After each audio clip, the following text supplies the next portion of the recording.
Header is officially in the books, but we are all set and ready to go for Game 2 between the Elmira Pioneers and your Jamestown Tarp Skunks. Once again, welcome everybody. It's Matty G alongside Dre Guinness. And, a rough spot in the first game. It was a tough-fought battle. One big inning, unfortunately, cost them the W. But they're looking to bounce back. And in my opinion, with how beautiful of a day it is, why not go and get that bounce back? Make sure that you stay tied with the Elmira Pioneers for those two teams, as well as the Auburn Double Days, who are in second, where all of them are in a three-man dog race for second, third, and fourth. What a better time than now, huh, Dre? Yeah, absolutely. I mean, the goal coming into the day, obviously, is you want to win this You want to win this three-game series. Right now, it's split at one game apiece. Last night, Jamestown beat Elmira, coming back from behind by a score of 8-6. Game one today, Elmira put up a 6-spot to win 6-3. So this is, as they say, the rubber match between these two teams, and to say that the stakes are getting higher would be a massive understatement.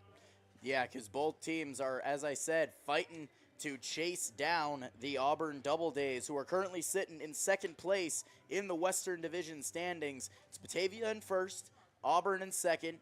Right now, Elmira in third, Jamestown in fourth, Geneva in fifth. So these teams fighting hard, trying to fight for that number 2 spot, because at this point, this late in the season, the chances are looking bleak to be able to chase down the number 1 seed, as Dre calls them, the evil empire, Batavia Muck Dogs. So all the teams currently trying to fight to see what spot they can get underneath them.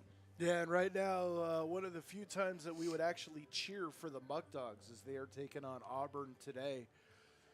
An Auburn loss and a split doubleheader still puts the Tarp Skunks in good position, only 2 games behind, as the Skunks would pick up a half game.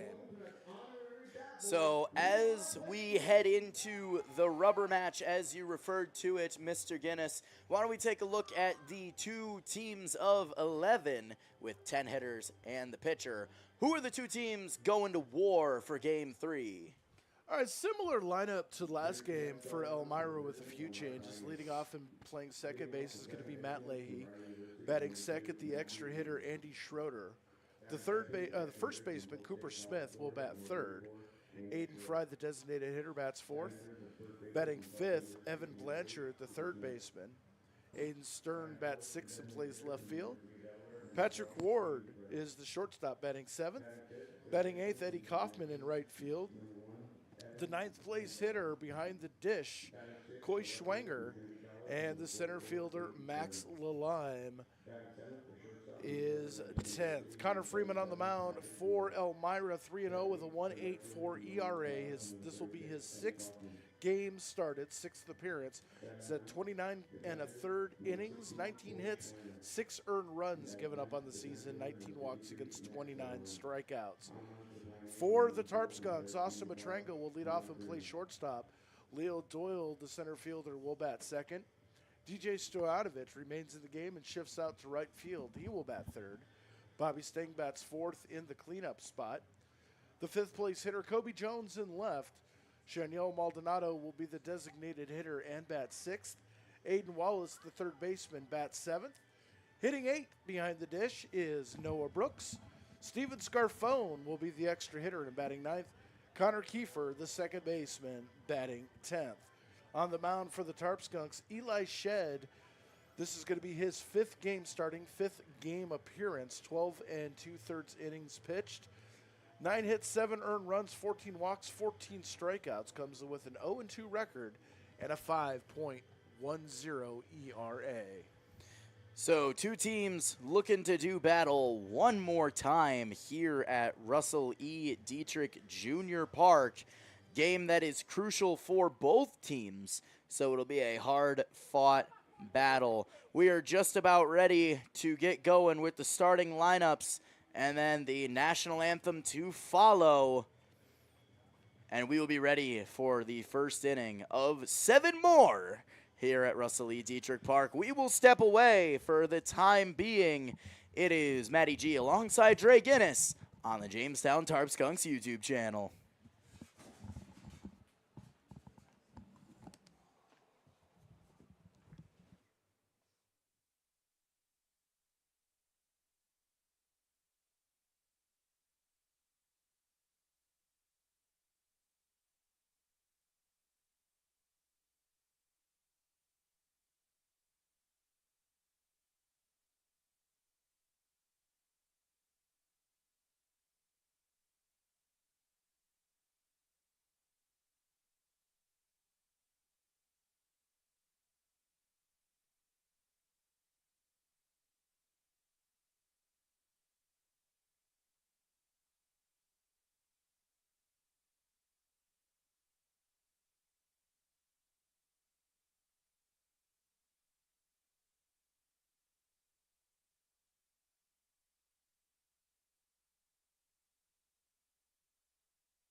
Fans, first inning batting information is brought to you by the UPMC Chicago Sports Medicine Center, providing professional diagnosis and treatment of sports-related injuries and illnesses in athletes of all ages.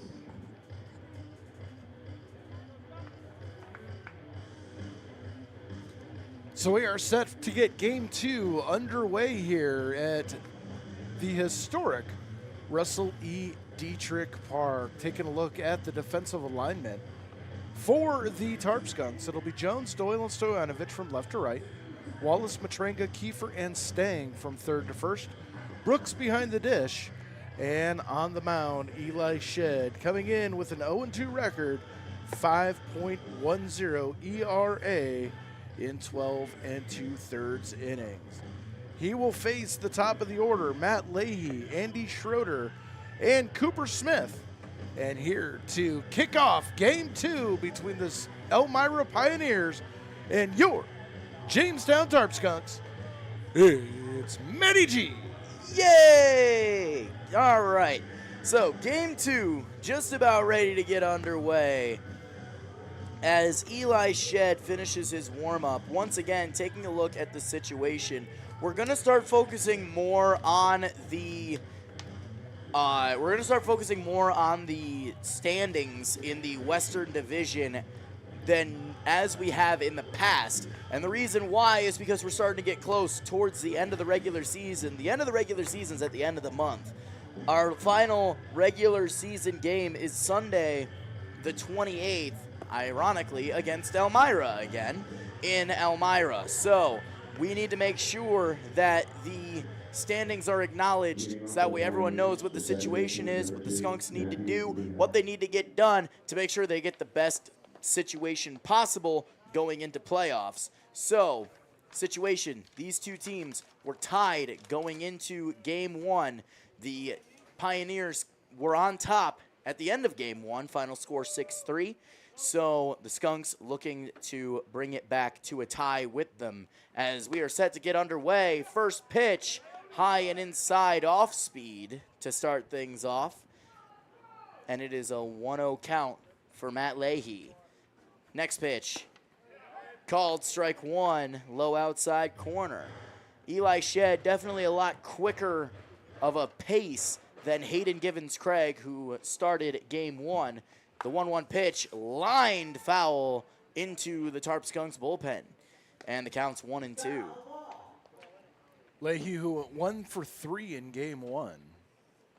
Stick it in there, playing his second game at second base. He's a gamer.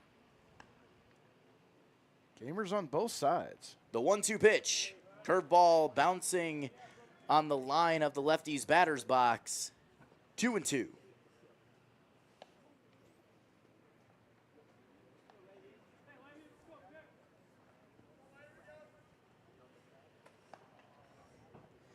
And the delivery from Shed.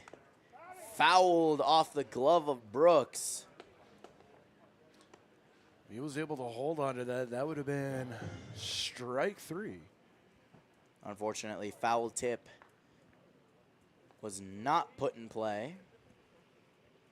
So Leahy gets to see one more pitch at minimum. Shed, the 2-2. Fouled off of the leg of Leahy, and he will stay alive once again. You know, they say hitting a baseball is one of the hardest things to do in sports. I think catching a foul tip at 91, 92 is equally as hard, if not harder. Baseball is just the hardest sport in general. Oh, yeah. Like, a bunch of people don't want to credit it, but it's just the way it is. The 2-2 pitch, low and inside, and Leahy has worked the count to full 3-2. I mean, if you look at it, the reaction time necessary, like everything in terms of science, as a 3-2 pitch is lined foul and over the Tarp Skunks bullpen this time. Like, just looking at the science of baseball is just proof enough of how hard this sport is. And in just a second after this pitch, I will tell you about a running theory that I've had for so many years that has yet to be disproven. The payoff pitch. Ground ball towards third, fielded on the short hop by Wallace. The throw, not in time, as the speed of Leahy pays off. And Leahy is aboard with a leadoff single. That was a heck of a play by Aiden Wallace at third, though. He had to scoop the ball on a bounce and almost carry his glove behind him just to make sure that it came into his glove. Bang, bang play at first. So that will bring up Andy Schroeder. And going back to my theory is basically as follows. As the first pitch, low and away for ball one. My theory goes as follows. You can take any baseball player, has played baseball all his life, just loves the sport, dies on the sport, and put him in just about any other sport with maybe one or two exceptions, and they will be moderately decent as that pitch on the inside corner for strike one.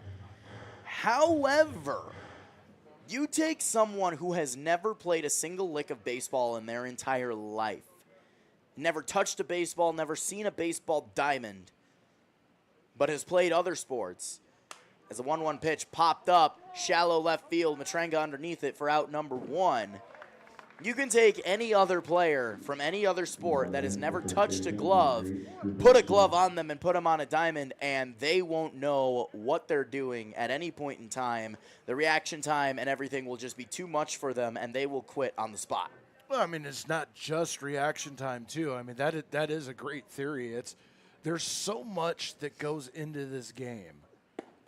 First pitch to Cooper Smith, low and in for ball 1. There's, they've got scouting reports, so you have to plan for not just the normal 8 or 9 that hit every day. You have to take into account everybody that hits on the roster. You have to know where you're going to be positioned at all times. That pitch hit high into right field in foul territory, and it will land foul in the Pioneers bullpen. 1-1 the count. You have to understand situations where you need to position yourself in this situation versus that situation. Which base are we throwing to? And that's just scratching the surface of it. I mean, this is a thinking man's game. Every baseball player will tell you the game is about 90% mental, the other half physical. The 1-1 line through the Tony Gwynn hole, and that is going to drop for a base hit for Cooper Smith. So 1 out, 2 runners on for the cleanup hitter, the designated hitter, Aiden Frey.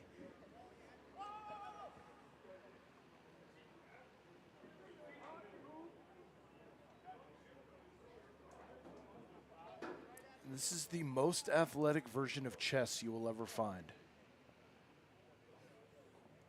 How many steps ahead of your opponent can you be? As Shed finds his pitch, checks the runner at second. The first delivery to Frey on the inside corner for strike 1.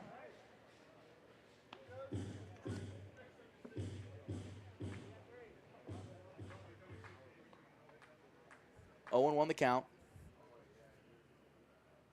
Shed ready to go. Southpaw wheels and deals. Lined over the second baseman's head, and that's going to drop for a base hit. Leahy's coming around third. He's going to try to score. The throw is cut off by Bobby Stang, and the Pioneers drawing first blood again on an RBI single by Aiden Frey, 1-0. Schroeder moves to third. No, Cooper Smith, moves to third on the throw home. So runners on the corners with 1 away now for Evan Blanchard. First pitch to Blanchard. Called strike 1 over the heart of the plate. Blanchard did not play in game 1, getting the start here at game 2 at third base.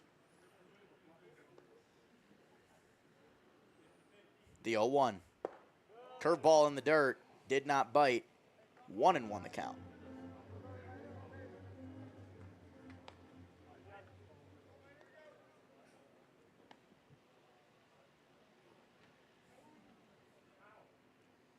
Shed checks the runner. And the pitch. Low and in. Good stop by Brooks. Counts 2-1 now.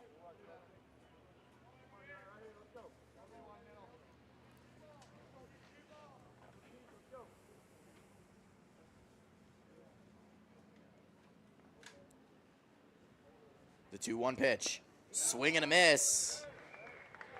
Count goes to 2-2. And once again, I will mention this again, as this is game 2 of a doubleheader, this game will only run 7 innings.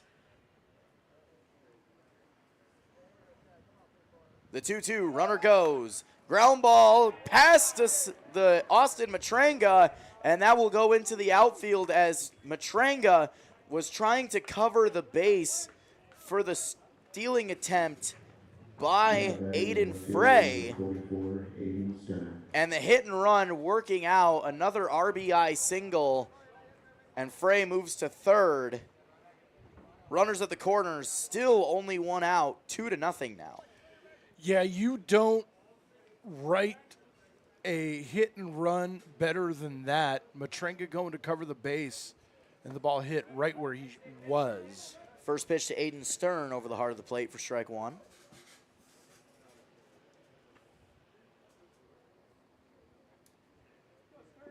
Shed has his pitch, ready to go. Ground ball up the middle, past a diving Connor Kiefer, and that's going to drop for a base hit, and yet another run comes across for the Pioneers. 3 straight RBI singles, and the score is 3-0. The Pioneers busting it open early, still only one away, as we are now at the 7th hitter of the inning alone, Patrick Ward to the plate. Skunks need to get out of this inning any way possible. Double play, strikeout. First pitch fouled off of the foot of Patrick Ward. Their Achilles heel has been the early big inning, and they're having an early big inning. Is Elmira.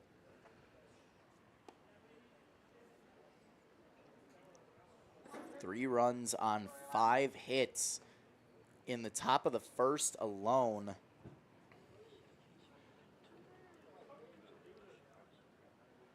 Off of the starting pitcher, Eli Shed. Shed's 0-1 delivery. It's outside. Counts even at 1s apiece. Shed's having a rough season, averaging just a percentage point or two over 3 innings per appearance.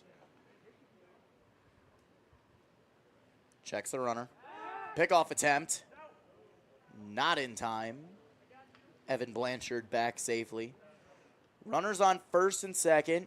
That is Evan Blanchard on second and Aiden Stern on first. 1-1, 1 out. Shed has his pitch. Southpaw checks the runner. The rock and fire. High, 2-1.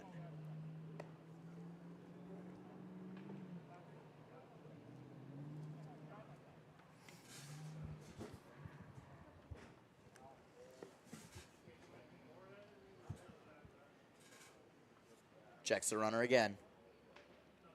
And again. The 2-1. Bounces in front of the plate. 3-1 now. Just checked down in the bullpen. No activity for the Tarp Skunks. Not to be hypercritical, but at this stage of the season, you can't allow innings like this to go on very long without getting some reinforcements ready. I completely agree with you. As Shed's 3-1 delivery is fouled back and into the road.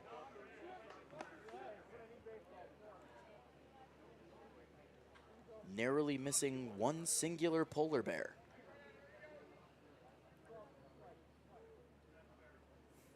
Not bad. I'll give you that one. The payoff pitch. Lined into right field, and that is going to drop in front of Stoyanovich for a base hit. It's Blanchard around third, set on third. He will score and make that 4 straight RBI singles for the Elmira Pioneers. And Eli Shed's struggles continue on the mound as the Skunks assistant coach will come out and have a chat with Eli Shed as Henry Juwan makes his way to the Tarp Skunks bullpen. Looks like action will begin to pick up over there. And I bet Dre himself is thinking, why hasn't that happened sooner? Yeah. I was sitting here thinking, and this is no I always hate this part of the job. This is no reflection on Eli Shed, but when you look at, 4 games started, 12 innings pitched, the 5.10 ERA, and you're going to be playing in a short game, I would have had someone warming up either at the same time as Shed or once the first pitch was thrown, just in case. It's not a knock on Eli Shed. It's not a lack of confidence. It's just you have to understand where you are in the season. As the 1-0 pitch called strike one to Eddie Kaufman. You know, paying attention to historical trends, which, you know, to be fair, 6 weeks into the season, it's not a huge sample size. The 1-1, high 2-1.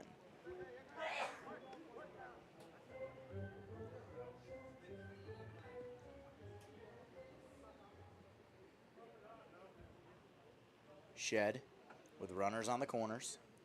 Checks the runner. The 2-1 pitch. Curveball dropping into the heart of the zone. 2-2 now. The Pioneers on a bit of a beer run right now. Oh, yeah. Shed trying to end said run. The 2-2 pitch. Line down the right field line. Hook and foul. And it will indeed drop as such. Kaufman remains alive, 2-2.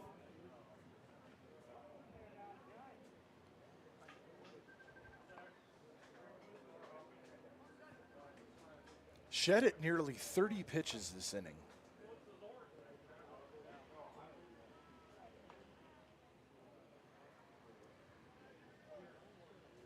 The 2-2. Curveball drops in the dirt. The throw down to second. Not in time. And a risky throw by Noah Brooks, especially with a runner on third. The count working itself full. As it was some heads-up base running by Ward. The payoff pitch. Called strike three on the inside corner at the knees. Beer run over. And thank goodness for it. 2 away. Yeah, that's definitely, you know, when you've had a run of 4 consecutive RBI singles, forget just the 6-packs with Sam Adams. They're going for the keg after that strikeout looking. That'll bring up the catcher with a baseball name, if I ever heard one, Coy Schwanger. I think he's got the best name in the league. First pitch from Shed, off speed, outside for ball 1. And it's a name that sets you up perfectly for a couple of puns here and there. All of which I'll leave alone. I won't. I know. The 1-0.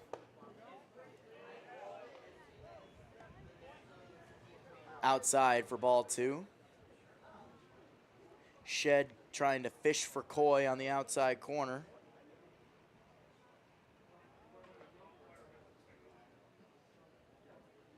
The 2-0 pitch. Swang on and missed. 2 straight in a 5-second span. Counts 2-1. The puns expressed by Matty G are not endorsed by anyone walking around the press box. The 2-1. Low 3-1. Hey, the best names are always the ones that you can make use of. Miles Ooh is going to have nightmares about you if he ever watches these games back. If you're watching, Miles, hi, how are you? The 3-1 pitch. Swang on, grounder to short. Fielded slide by Matrenga. The throw in time for the 3rd out of the inning, but not before the massive damage was done. 4 runs on 6 hits. 2 runners left on base. We go to only the bottom of the 1st with the Pioneers up 4 and the Tarp Skunks only coming for their first at-bat.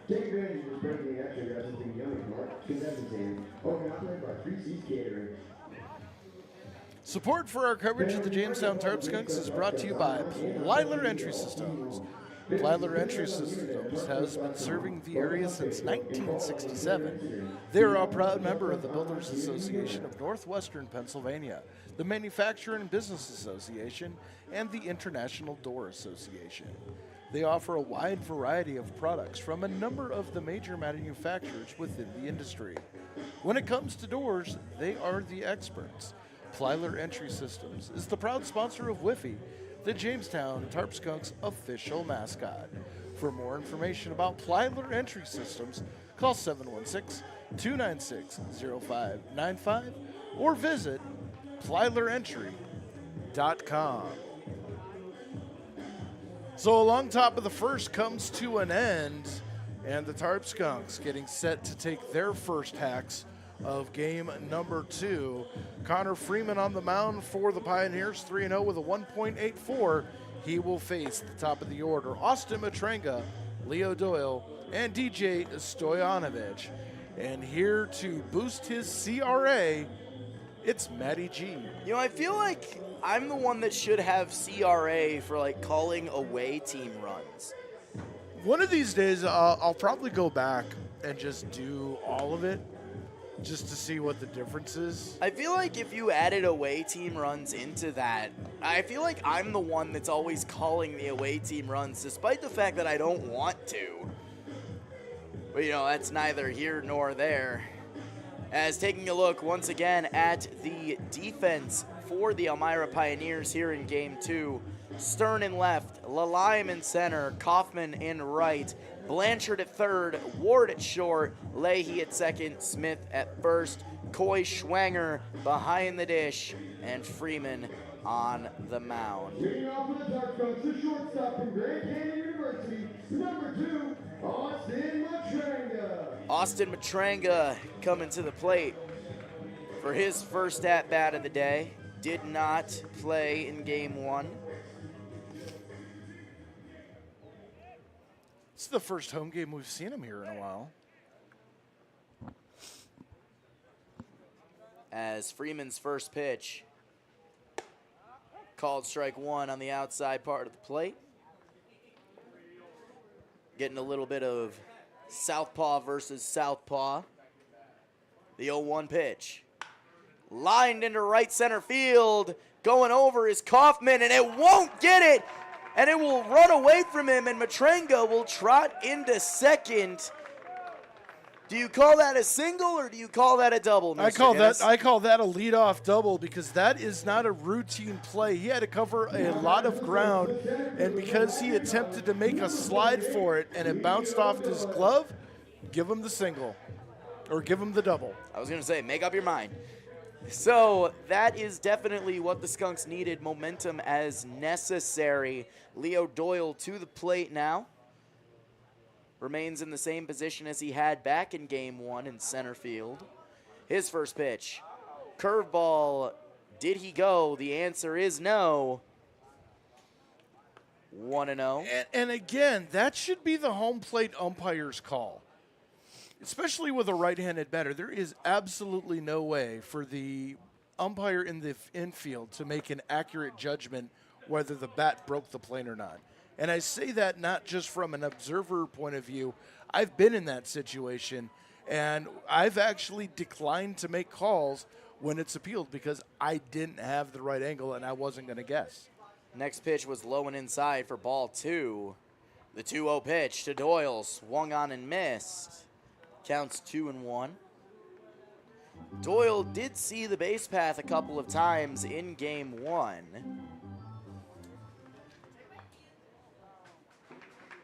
Had an RBI double and reached on an error back in the 6th inning of Game 1. The 2-1 pitch. High, counts 3-1.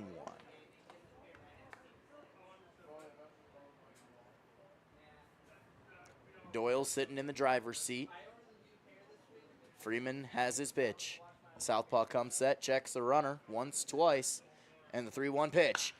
High into left field, going back is Stern, and he will make the grab for the first out of the inning. Got the ball back in quickly as Matranga was looking to possibly tag up and advance to third, but holding him there is Stern. And that'll bring up the 3-hitter DJ Stoyanovich. Too risky to send a runner at third base on a fly out to left. Really, the only place that I would be comfortable with is if the outfielder was on the warning track to make the catch, because that gives you just that little extra distance. But because it's so close, it makes tagging from second to third so dangerous. First pitch to Stojanovic. Ground ball to third. Holding back Matranga. The throw in time for the second out of the inning.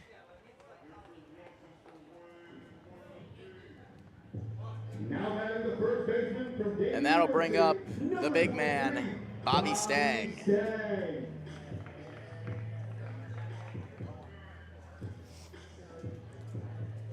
Tarp Skunks definitely want to try and answer back in some way, shape, or form from that 4-run inning back in the first. Stang would be the one to do it. Matranga off second. First pitch to Stang. High and out for ball one.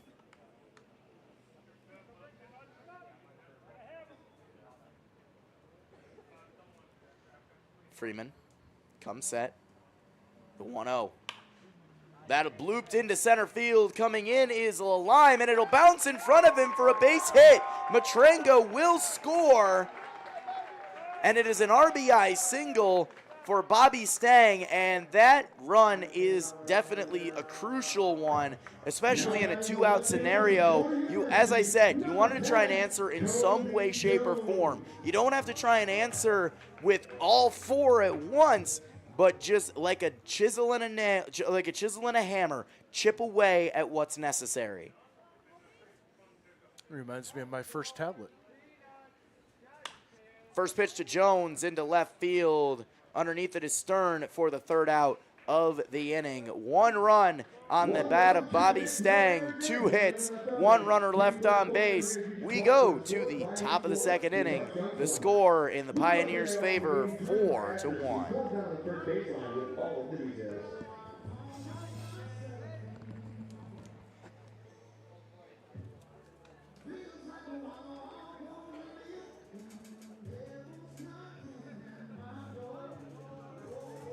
Time is running out to head down to Diethrick Park for the remainder of the Tarp Skunks season.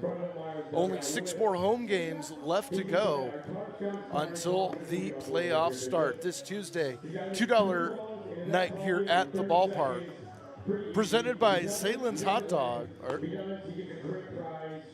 Nope, just $2 night.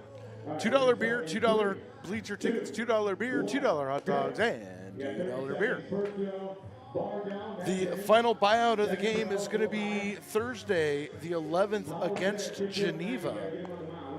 The strikeout cancer game, July 20th, also against Geneva. And the season finale against Batavia, Christmas in July, fireworks after the game. And don't forget, next Sunday, bark at the park. Bring your 4-legged friends out here to support your Skunks. As we go to the top of the second inning, it's going to be Lime at the top of the order facing Eli Shed. And here to tell you about it, it's Matty G. So Eli Shed remains out for his second inning of work. Still no action in the Tarp Skunks bullpen. I'm honestly a little shocked, as it's going to be 10 and top. Max Lalime, Matt Leahy, Andy Schroeder. Hopefully Eli Shed has had a chance to reflect, settle in, maybe do a little bit better this inning. First pitch to Lalime swung on and fouled towards the Pioneers dugout.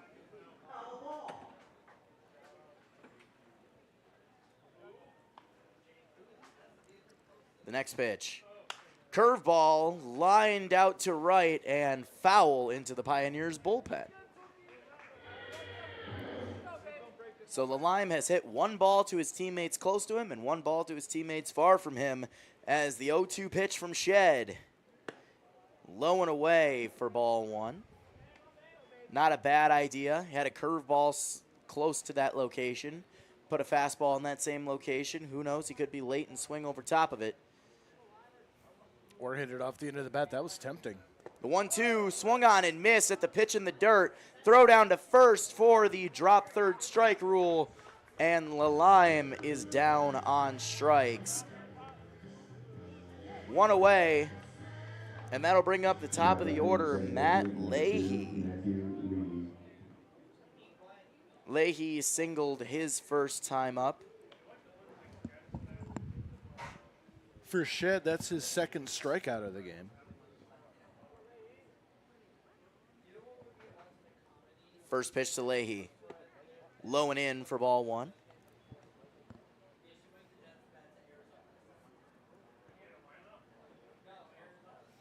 Shakes off a pitch. Shed's got what he likes now, the 1-0. Called strike one on the inside corner.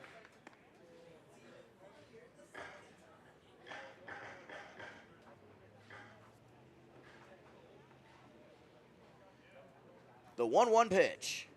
Grounded towards second, and that'll get through for a base hit. I'm not sure what Connor Kiefer was doing, but he was only about 10 feet over from second base. He was shading towards short, as Leahy's first hit was through that same hole on the right field side. But whatever the case, the massive hole allows Leahy to be 2 for 2. First pitch to Andy Schroeder, lined over the head of Connor Kiefer, and 2 straight singles once again for the top of the order.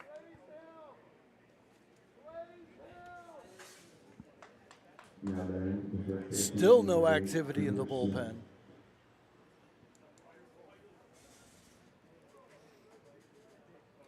Maybe they're trying to let Shed go as long as he can. Maybe they're putting him on a pitch count limit that they're refusing to take him off of. Whatever the case, first pitch to Cooper Smith. Grounded, hot shot, foul down the left field line.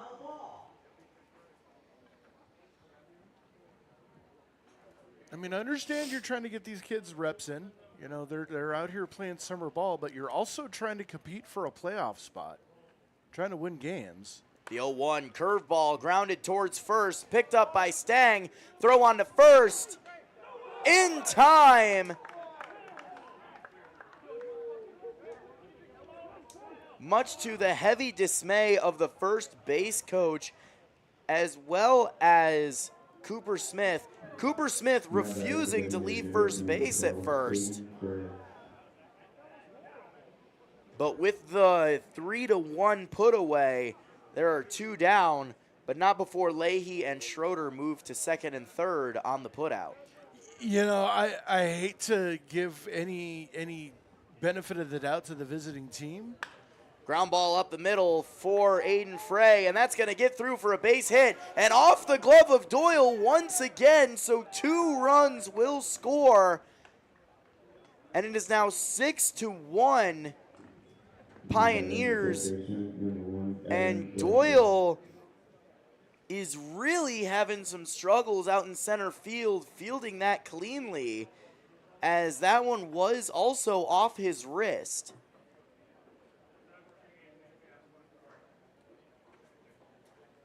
As Evan Blanchard comes to the plate.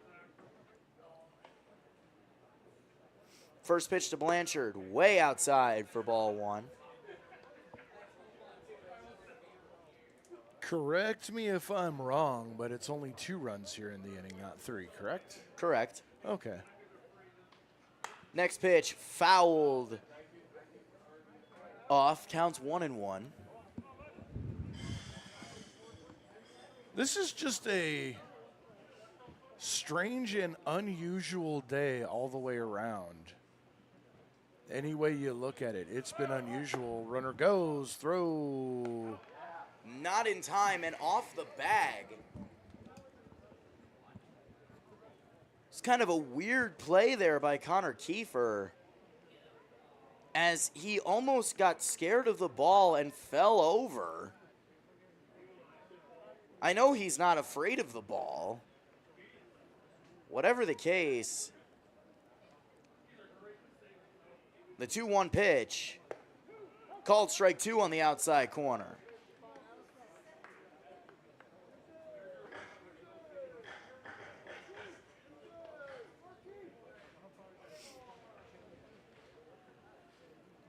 The 2-2.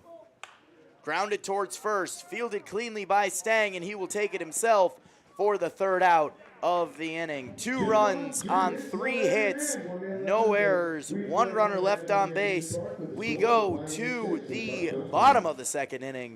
The score now 6-1 in the Pioneers' favor. Thank you, Jay. Come up here on the roof quick. He's going to play our dice roll game. He has his 2 big guy up here. He's going to roll if he rolls an odd number, he'll get a pair of Tarp Skunks tickets to a game of his choice.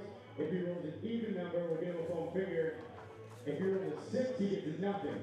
So 6 is the number you don't want. Are you ready? Yes. I set the first one down. Support for our coverage of the Jamestown Tarp Skunks is brought to you by the Davies Investment Group in Painted Post, New York. In a world filled with financial choices, finding the right path can be daunting. But fear not, because the Davies Investment Group of Benjamin F. Edwards is here to guide you every step of the way.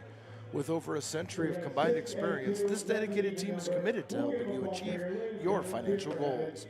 They take the time to understand your unique needs and aspirations, crafting personalized strategies designed to grow and protect your wealth.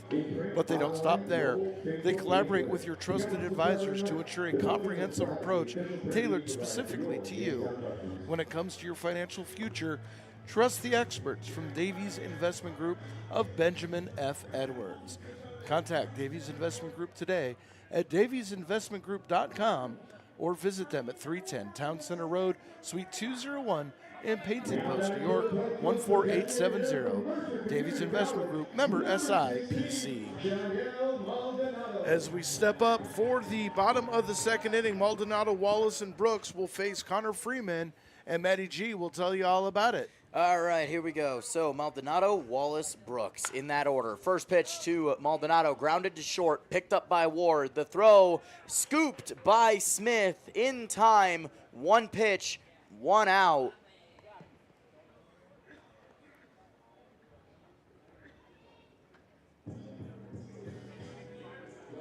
Now batting the third baseman from the University And that'll bring up Aiden Wallace. Aiden Wallace.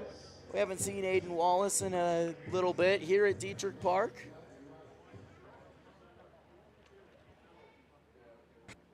Good to have him back on the diamond. First pitch, low and in, curveball for ball 1.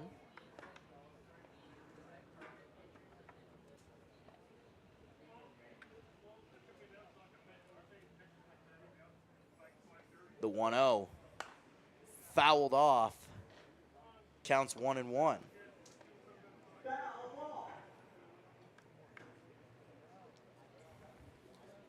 Missed a family of weasels having a good time down at the concession stand. The 1-1, high, 2-1.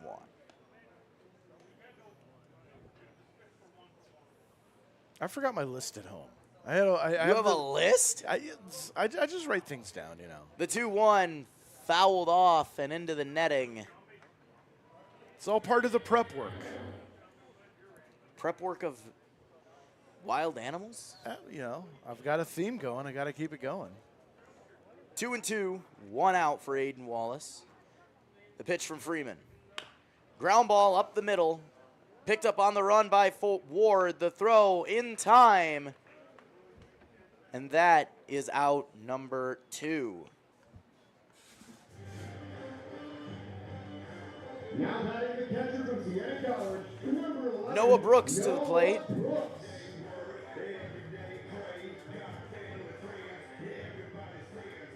Looking to see if he can keep this inning alive, extend the inning a little bit, give the starting pitcher a little bit more rest time.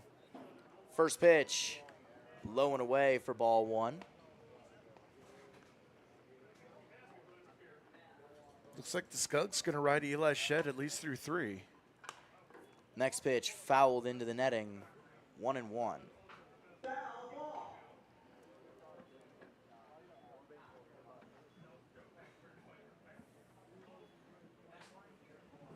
The 1-1 pitch. Called strike 2 on the curveball that drops into the heart of the zone. So 1-2, 2 out here.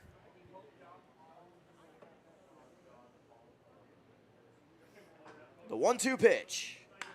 Lined into right field, and that's going to drop in front of Kaufman, and it is a 2-out base hit for Noah Brooks. Extending the inning, definitely priority. You want to give your pitcher as much rest time as possible. You also need to get runners on base if you want to get him to the plate. You can't make up a 5-run deficit with one swing of the bat. Steven Scarfone to the plate now. His first pitch from the southpaw. Outside for ball 1. Scarfone, unfortunately, did go 0-4 in game 1. Still makes hard contact every time, though. The 1-0. Curveball outside, 2-0. If there's one person that's been victimized probably the most by hitting the ball hard just at somebody, it's Scarfone. With Eli Harpolani right on his tail. Mm-hmm. Close second there. The 2-0 pitch in the dirt, and Scarfone is in the driver's seat. 3 balls, no strikes.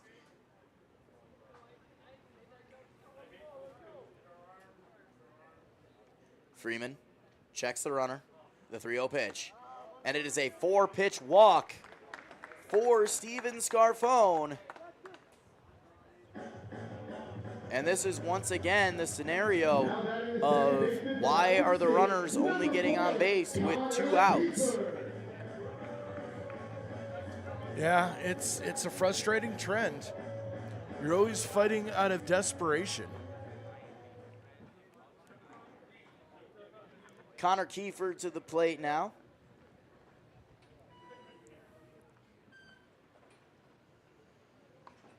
His first pitch from Freeman. Check swing did go around. Home plate umpire making that call himself. And I appreciate that. I think that is definitely the right way to go. 0-1 the count. That, and I felt like it was blatantly obvious. Anyone and their brother could have seen that. Checks the runner 3 times in a row. The 0-1 pitch. Fouled up, foul territory. I was just about to say foul up pop territory. I just switched the phrases around. It should have been popped up foul territory, and it was out of play. 0-2, 2 out for Connor Kiefer. Brooks off second. Scarfone off first. There we go. I need to talk like a robot to make sure I don't stutter. The 0-2 pitch from Freeman to Kiefer. It's outside and high for ball 1. If he was trying to get Kiefer to go fishing there, it's a bad day for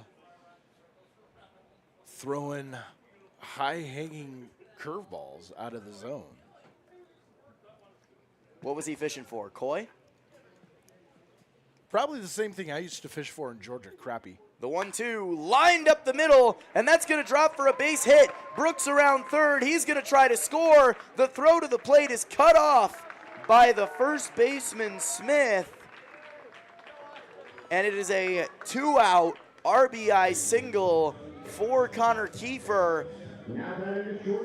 And the score now 6-2.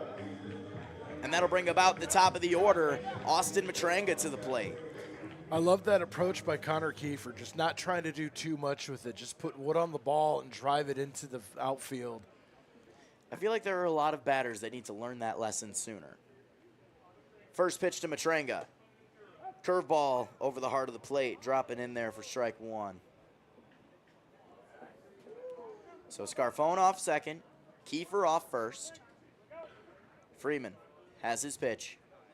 Checks the runner. The rock and fire. Called strike 2.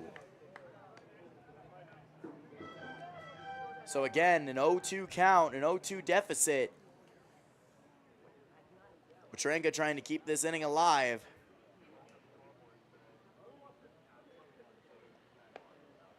The 0-2 popped up into the infield. Underneath it is Ward, and he will make the grab for the 3rd out of the inning. 1 run on 2 hits, 2 runners left on base. We're going to go to the top of the 3rd, and the score is now 6-2, Elmira. The Tarp Skunks is sponsored by Schultz Auto Group with locations in Jamestown, Auburn, Dunkirk, and Warren. There's more to Schultz Auto Group than offering the best deals on brand new and pre-owned vehicles from America's top brands. Even after they hand you the keys, they're there to help you with your automotive experience. With modern online maintenance scheduling tools, dealer qualified technicians, newly renovated service facilities, along with complimentary loaner guard and shell programs, experience the new generation of auto care at Schultz dealership today.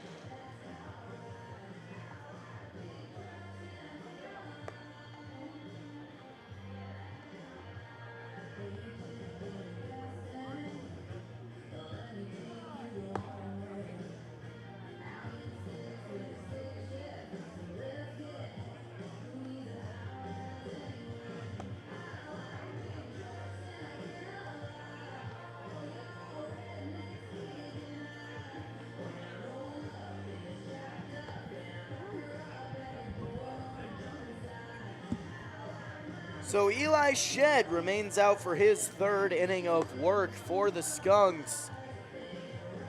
And he will be facing the middle of the order, 6, 7, 8. Stern, Ward, and Kaufman in that order for the Elmira Pioneers. And here to tell you all about it, it's Dre Guinness. Well, thank you, Maddie. As we go to the top of the 3rd inning, Eli Shed continuing his afternoon of work facing Aiden Stern. RBI single in the 1st inning, and the first pitch off the plate for a ball, 1-0.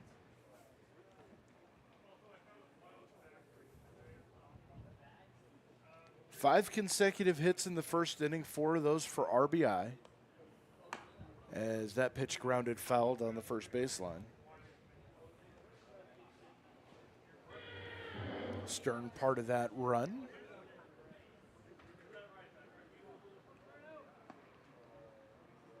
And the 1-1 pitch. There's a hard ground ball to Stang at first. Gloves it, takes it to the bag himself. And that is the 1st out of the inning. Now batting the shortstop, number 77, Patrick Ward. That's going to bring up Patrick Ward, the shortstop. He's made a few good plays out in the field today. RBI single back in the 1st.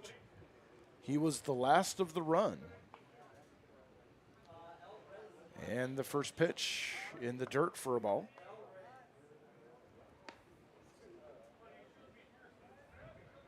Two for 4 in the last game with a couple RBIs. Tall right-hander waits, and the pitch inside for a ball, 2-0. Kaufman on deck. As the 2-1 pitch misses low again, 3-1.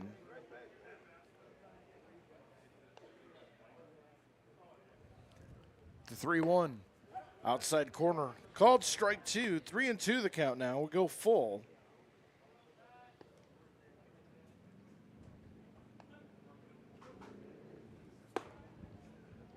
As that is a 4-pitch walk. Now batting the right fielder, number 36, Eddie Kaufman.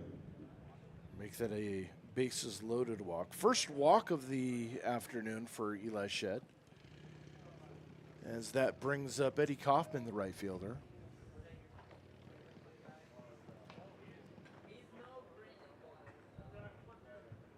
Ward long and lanky at first base. Shed looks in, and the first pitch high for a ball, 1-0.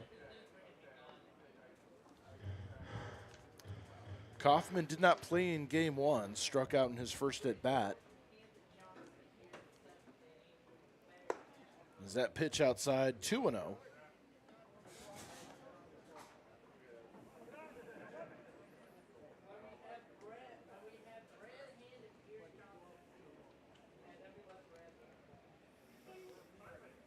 2-0 pitch on the way. Inside corner for a strike. 0-1 as there is activity starting in the Tarp Skunks bullpen. But I don't think it is anything, as the player warming up does not have a jersey on. As the 2-1 pitch grounded foul, 2-2.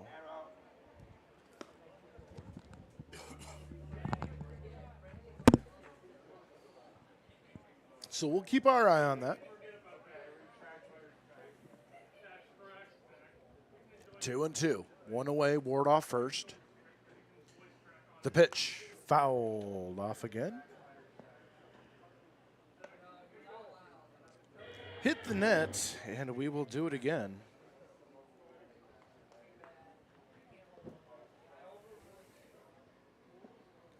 Coy Schwanger on deck. And the pitch. Again fouled back, and it remains 2-2.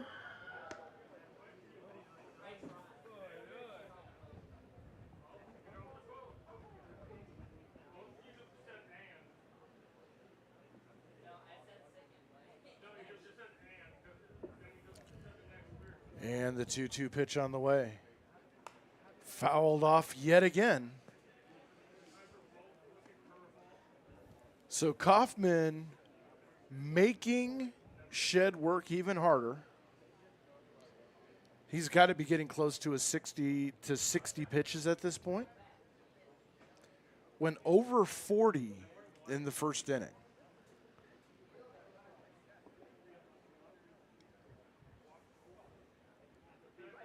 And the 2-2 again. Lather, rinse, repeat. Fouled off to the right. And this is turning into a... I was going to say, how many pitches is this? I would have to say 9 or 10 at this point. Takes the 2-2 pitch outside for a ball, 3-2. So Kaufman works the count full. And you got to wonder when Eli Shed might be starting to get tired. If he's had this many pitches just going into 2 1/3 innings of work, you got to question how long will his arm last. There's a drive into left center field, and it is going to fall for a hit and extra bases as Jones bobbles it at the wall. Ward comes around to score, and it's a 2-run double, or a 1-run double for Kaufman, and the lead is now 7-2. 10 hits in 2 1/3 innings for the Pioneers. And at this point, how long does Ryan Hill let the torture go on for? At this point, your guess is as good as mine. As stepping in is Coy Schwanger. Scoreboard, for some reason, still shows 3-2. First pitch high for a ball, 1-0.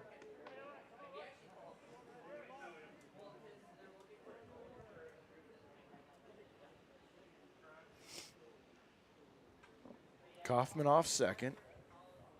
Shed looks in, and the pitch. Swinging, there's a pop-up to right field.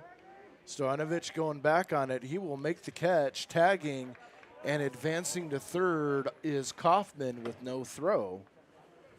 And so a runner at third with 2 away for Coy Schwanger.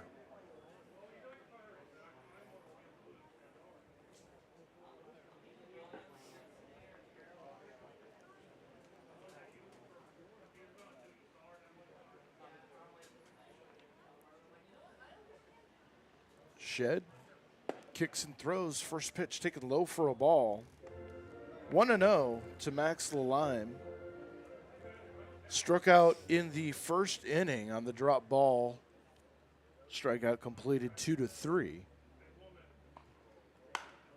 And there's a ground ball through the hole on the right side, a base hit. Coming in to score is Kaufman, and it is 8-2.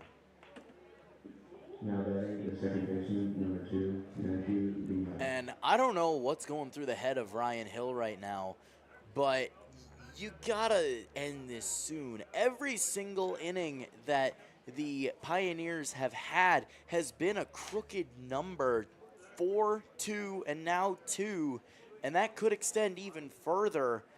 You gotta find something, some way. First pitch to Leahy, taken for a strike, 0-1. Leahy has hit in each of the third innings, 3 innings we've played here. 2 for 2 with 2 runs scored, and the pitch gets behind Noah Brooks on the wild pitch. And heading down to second is Max Lalime.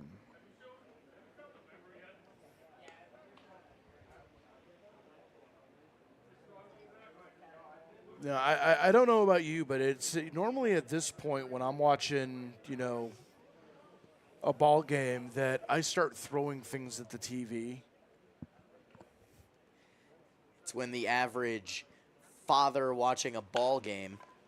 As there's a ground ball back to Shed, off his glove, picked up by Wallace, fakes the throw to first, and ends up eating it, and a infield single for Leahy, moving Lalime over to third base. That's Leahy's 3rd hit of the ball game. Going back to that, it's almost like it's basically the times where your fathers that are watching baseball games and football games start screaming at the TV and saying, "Do better! I can coach better than that." And I'm not saying that anyone can, as Ryan Hill has had an amount of success, but you got to question what's running through his head right now, especially considering you're down by 6 and it's only the top of the 3rd. We're not even out of the bottom of the 3rd yet. As Schroeder steps in, takes the first pitch high for a ball, 1-0. This might be a controversial statement.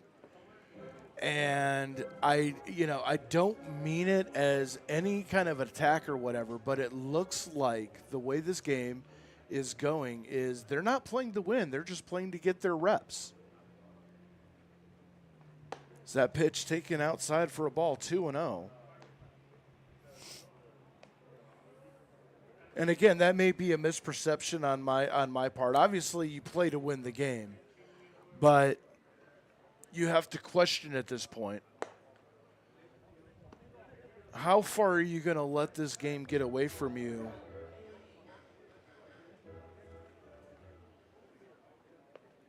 As Schroeder goes 3-0, runners at first and third. The pitch, foul down the third base line. And we'll do it again.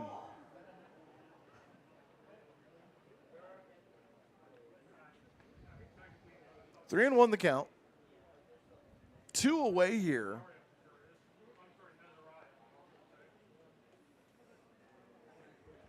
And the pitch.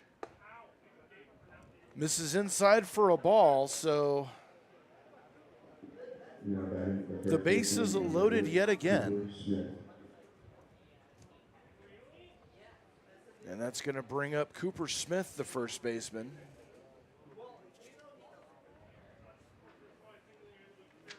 Smith with 2 hits in the first game, and we're getting a mound visit now.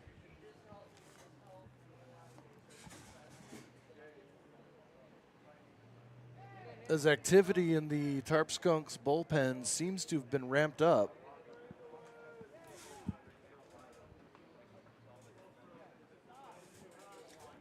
At this point, is there anything that a coach can tell you on the mound as a pitcher that will take the sting out of what's happened so far?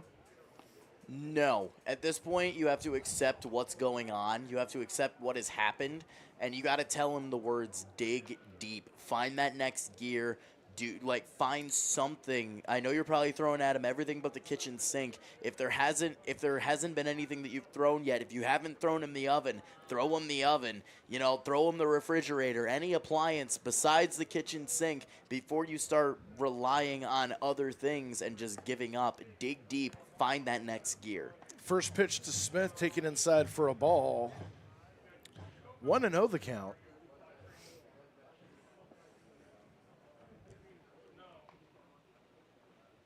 And the pitch. Fouled off. To the right and out of play. 1-1 the count.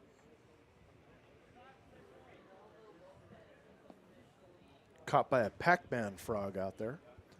A what? You've never heard of a Pac-Man frog? No. Oh, yeah, they exist. And the pitch. Fouled off again. 1-2.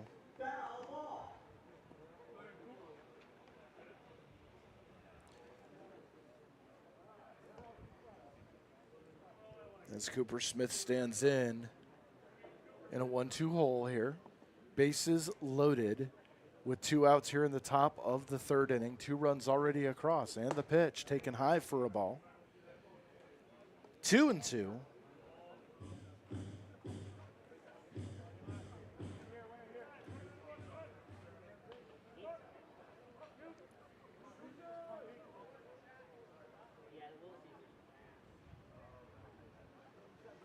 The 2-2 pitch. Way outside for a ball, 3-2. And Smith has worked the count full here. 3-2 pitch, runners will be going. And here we go, runners go. The pitch swung, and there's a drive into left field. That one is hit well. Jones over and makes the catch to end the inning. 2 runs, 3 hits, no errors, 3 runners left on base. We go to the bottom of the 3rd inning. It's 8-2 Pioneers.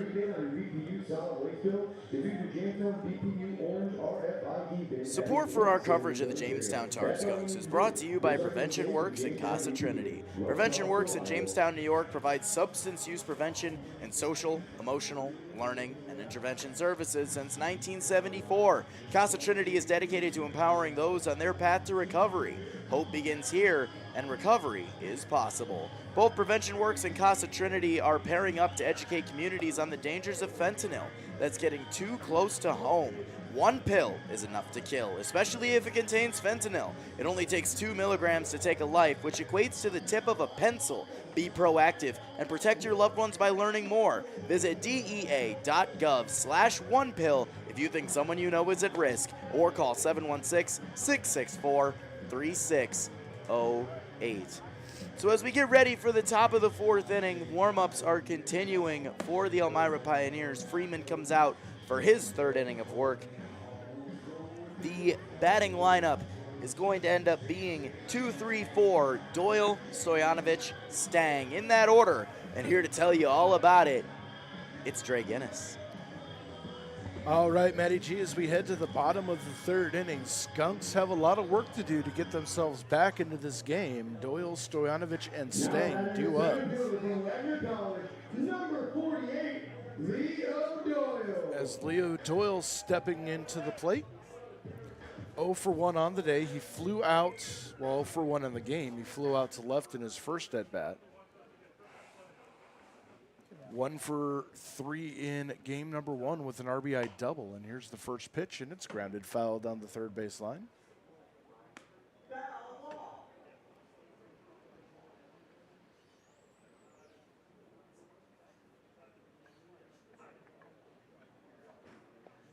The 0-1 pitch. Outside for a ball, 1-1. Stoyanovich on deck.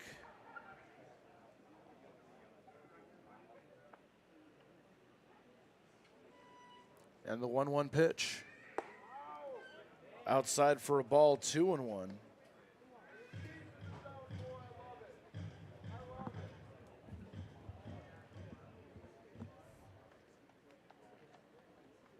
The 2-1 to Doyle. Fouled back and out of play. 2-2.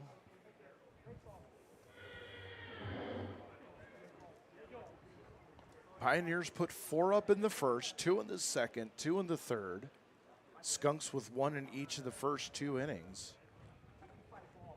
And the pitch is grounded toward third. Diving stop by Blanchard. Up and throws to first in time to get Doyle. And that is out number 1. Now batting the right fielder from SUNY Brockport, number 44, DJ Stoyanovich. DJ Stoyanovich, the batter. makes his way to the plate. 0 for 1 here in game number 2. As Stojanovic having a conversation with the home plate umpire. In between innings, he actually had a conversation with the third base coach for Elmira in the middle of the diamond. Not sure what that was about, but the first pitch swung on and foul tipped at the plate. 0-1 the count. Stojanovic grounded out to third, his first time up. That pitch taken outside for a ball. 1-1 the count.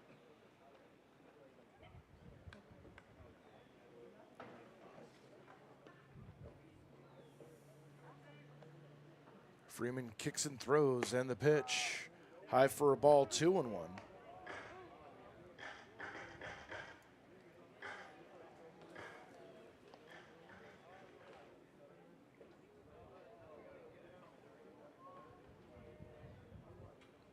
2-1 pitch on the way. Fouled off to the right. Well out of play. 2-2 now to Stojanovic.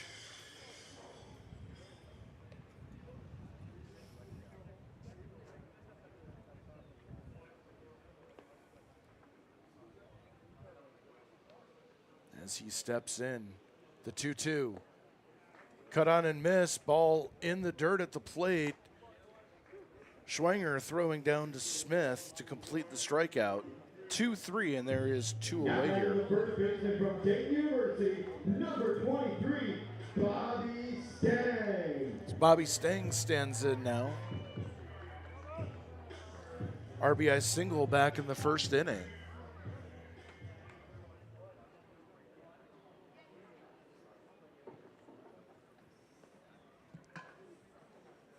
Freeman kicks and throws. The first pitch to Stang misses on the outside for a ball. 1-0. Tarp Skunks on the road tomorrow at Batavia. Back home on Tuesday for $2 night as that pitch misses for a ball. 2-2.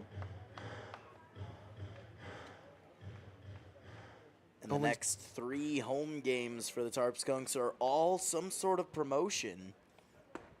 Yep, only 6 more home games left in the regular season.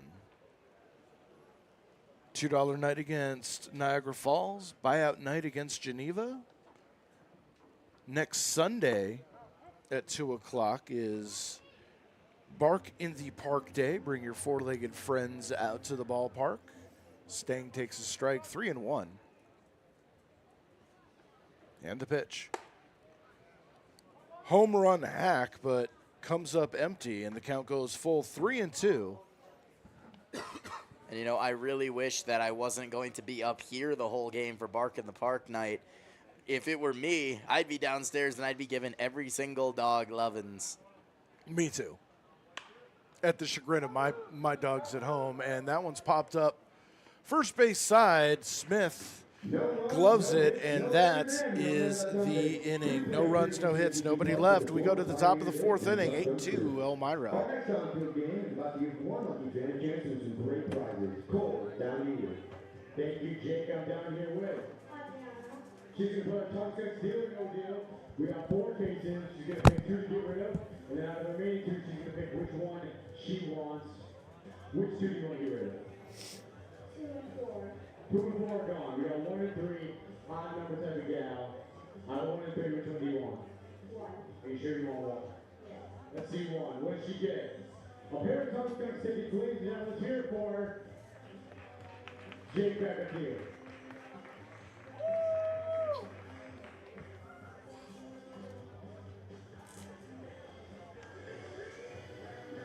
Now pitching for the Jamestown Tarp Skunks, number 50 from Catawba Valley Community. So new pitcher on the mound for the Jamestown Tarp Skunks. Another position player. Last game, Connor Kiefer closed it out. And for this one, it's going to be Eli Harpalani. Harpalani making his first appearance on the mound. Usually either a corner infielder or an outfielder, but getting some reps on the mound. Throwing submarine style.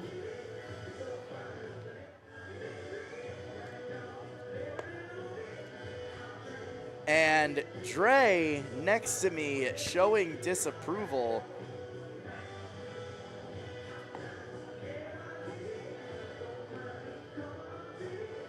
Harpalani, 5'9", 185, a sophomore at Catawba Valley Community College. Calls Wexford, Pennsylvania his home. Making his first appearance on the mound. And you gotta question what Ryan Hill's thoughts are. Maybe the bullpen is stretched a little too thin today? Yeah, I mean, you know, we can sit up here and we can say this, that, and the other thing, but you also have to consider that there are schools that are allowing these players to come out, and they're under certain limitations that the coaches have to go by. So while we have the freedom to question certain things or whatever, they have a whole stack of things that they can and can't do with certain players. So, you know, you just go with what you got here. So it's going to be Aiden Frey, Evan Blanchard, and Aiden Stern. Guinness, over to you. And the first pitch outside for a ball, 1-0.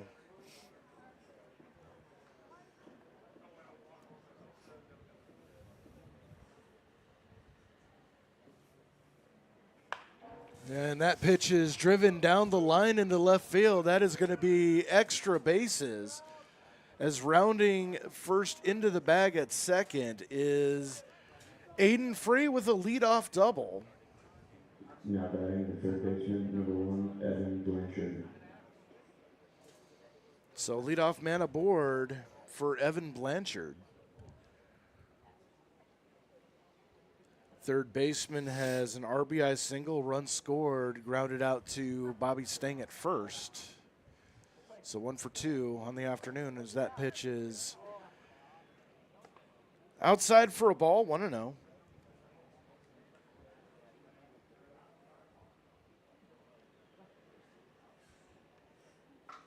Checks the runner and the pitch. 2-0. Harpalani, throwing sidearm, doesn't really have much of a wind on his delivery, as that one's taken on the outside corner for a strike. It's more of a slingshot, as there's a ground ball foul down the first base line, 2-2.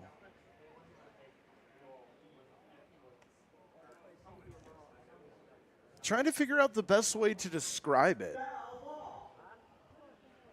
It's almost like he's sidearm, he's just pushing it. There's a line drive into center field. That is going to be a base hit.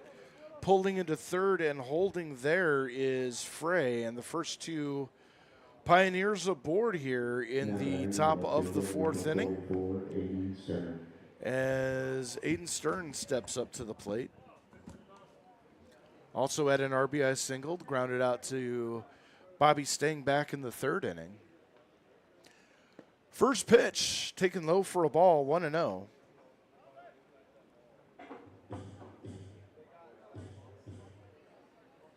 Next pitch, swinging. There's a ground ball through the hole on the left side. A base hit. Scoring is Frey. Moving to second is Blanchard. Stern with an RBI single, and it is now 9-2. Number 77, Patrick Ward.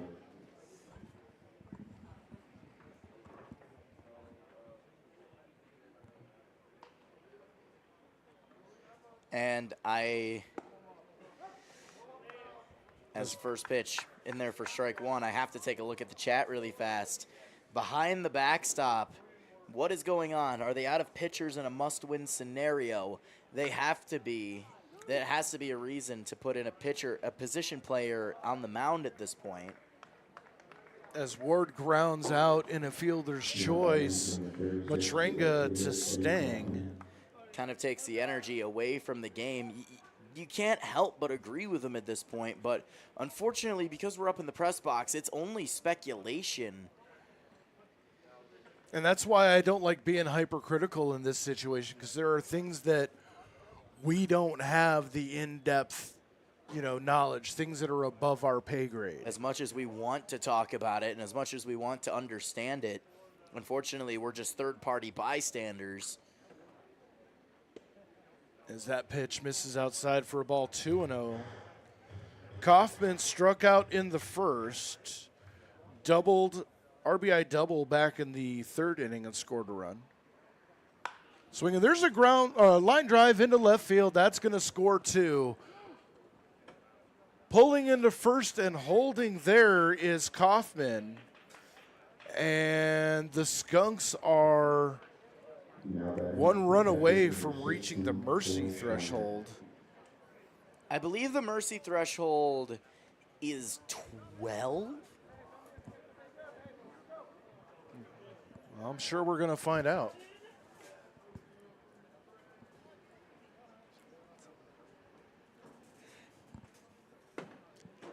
First pitch taken for a strike to Schwanger.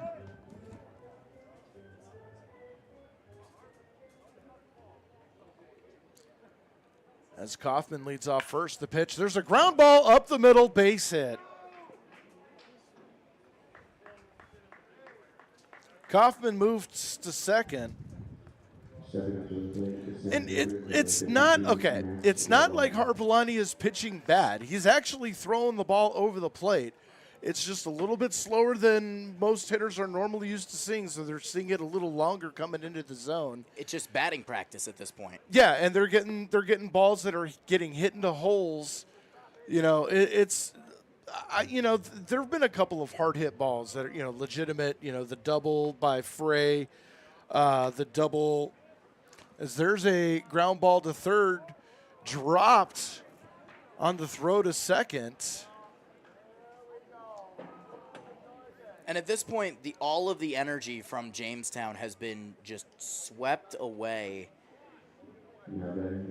And now the umpires are going to talk with one another, and they're going to see if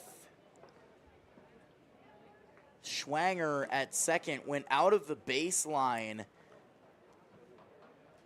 See if they'll call him out on that instead. And I believe the mercy threshold, as we were talking about it earlier, I believe it is 12. 12 in the, yeah, it changes on these 7-inning games. And they're going to call Schwanger out at second for being out of the baseline.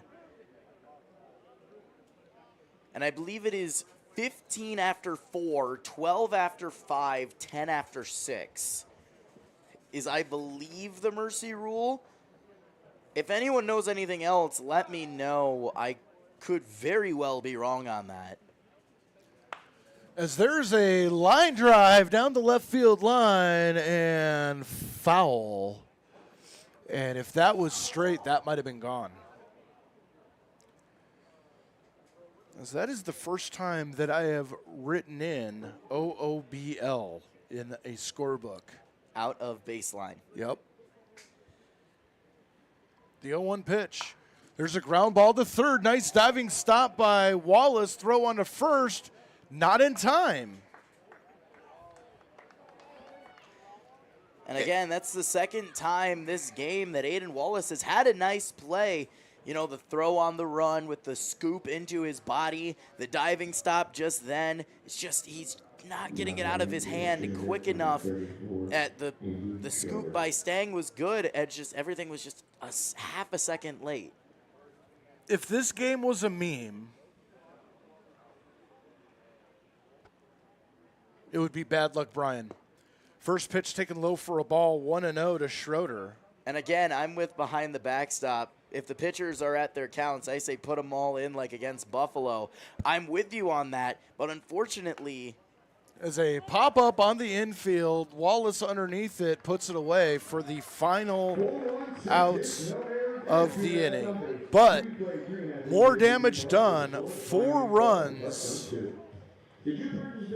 on 4 hits. 2 runners left on base. We're going to go to the bottom of the 4th inning. It's 12-2. The number is 1563347. Thank you, Toronto. We have a free runoff to the Jamestown Tarp.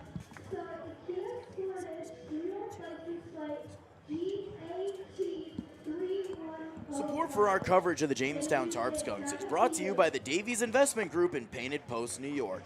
In a world filled with financial choices, finding the right path can be daunting. But fear not, because the Davies Investment Group of Benjamin F. Edwards is here to guide you every step of the way. With over a century of combined experience, this dedicated team is committed to helping you achieve your financial goals. They take the time to understand your unique needs and aspirations, crafting personalized strategies designed to grow and protect your wealth. But they don't stop there. They collaborate with your trusted advisors to ensure a comprehensive approach tailored specifically to you. When it comes to your financial future, trust the experts from the Davies Investment Group of Benjamin F. Edwards. Contact Davies Investment Group today at daviesinvestmentgroup.com or visit them at 310 Town Center Road, Suite 201, Painted Post, New York, 14870. Davies Investment Group, member SIPC. As we go to the bottom of the fourth inning, the batting order is going to be Kobe Jones, Shaniel Maldonado, Aiden Wallace, 5-6-7. Turning it over now to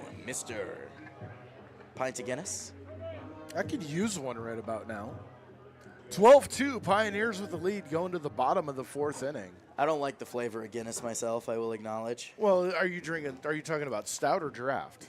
Both. Okay, that's fair.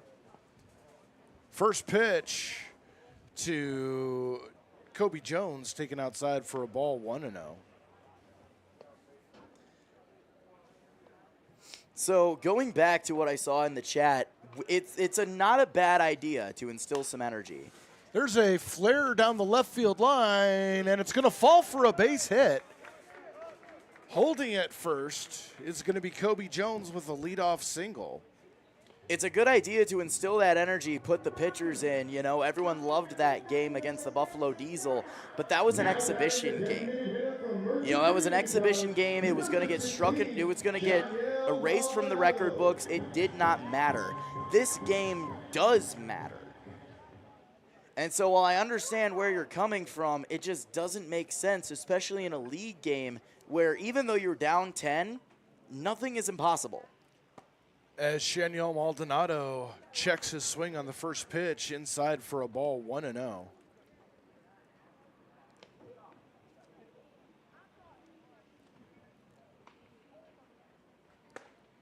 1-0 pitch misses for a ball, 2-0 now.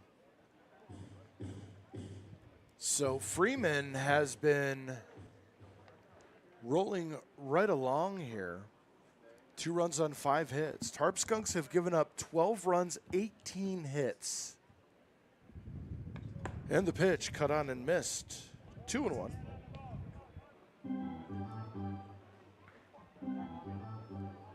Aiden Wallace on deck.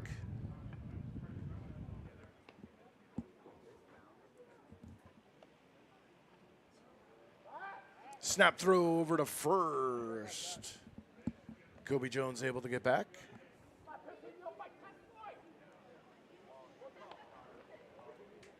2-1 the count. And the pitch. Cut on and missed. Evens the count at 2 apiece. Maldonado with a swing like that was looking to put that over the Merrill sign in left field. He was looking to tattoo that a long length. Does have power, hit 4 home runs in his college season, as that one's fouled off at the plate. Remains 2-2.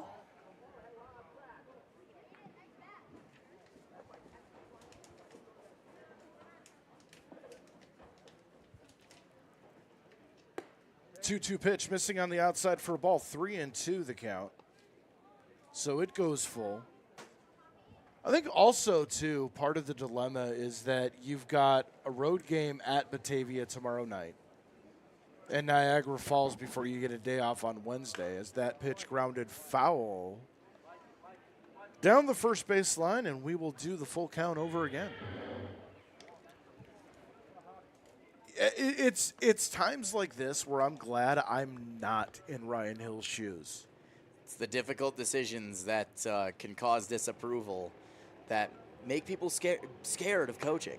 Cut on and missed, and Shaniel Maldonado goes down on strike swinging for the first out of the fourth. And that's going to bring up Aiden Wallace.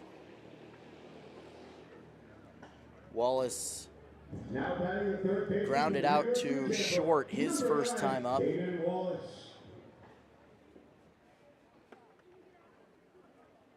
And that's the unfortunate thing. You're looking at the scorebook as the first pitch, ground ball to third, could be 2 to second for 1, throw on to first, and the inning is over. No runs, a hit, nobody left. We go to the top of the 5th inning. It's 12 to 2.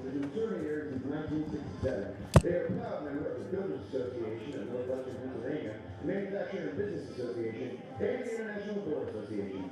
They offer a wide variety of products from a number of the major manufacturers within the industry. When it comes to doors, they are the experts.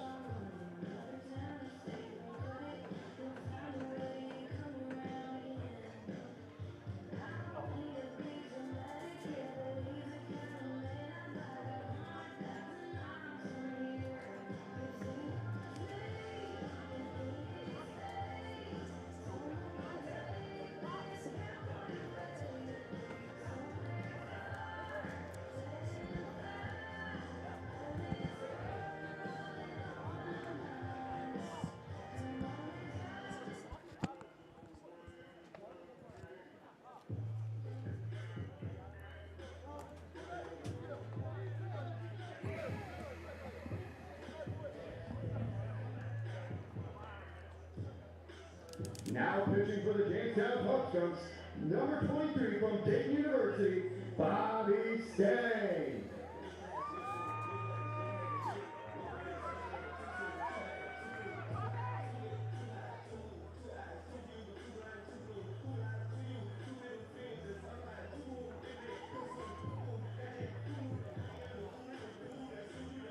A bunch of movement for the Jamestown Tarp Skunks on defense here in the top of the 5th inning. Moving to the mound, replacing Eli Harpolani, is Bobby Stang. Big man making his first appearance. Going to first base is Steven Scarfone. Going to shortstop is Nigel Sebastianelli. Kiefer remains at second. Wallace remains at third.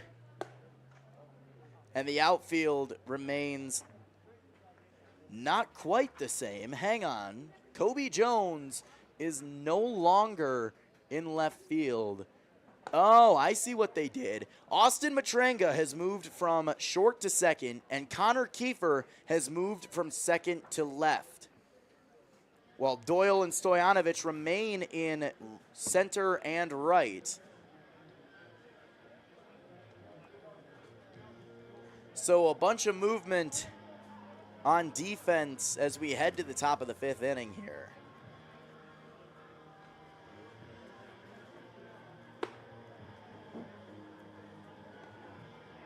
And who knows, maybe the big man, Bobby Stang, can show that his power at the plate can transfer to being power on the mound as well. I mean, at this point, they're grasping at straws. I mean, there's no way to sugarcoat it. They're trying to figure out some way to put a 0 up on the board, at least in 1 inning. And again, this is the part of the job that I hate, having to be critical of the team that I'm calling. And thankfully, I don't have to do it. I'm going to give it to Maddie. Yeah, so I'll be taking over. Yeah, sure. Sorry, I was in a zone, man. You were tunnel vision. I'm in the twilight zone. I was actually thinking about a bean burrito for some reason. Chipotle's and Olean. I'm not going all the way to Olean for a freaking Chipotle, man. First pitch from Stang. Inside for ball 1.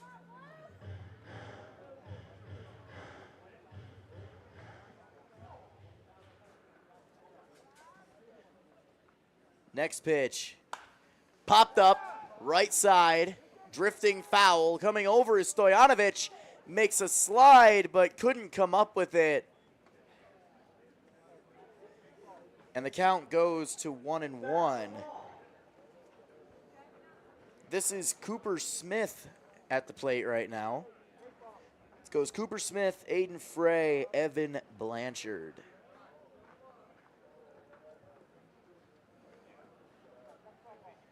So as we head to the top of the fifth, 12 runs, 18 hits, no errors for the Pioneers.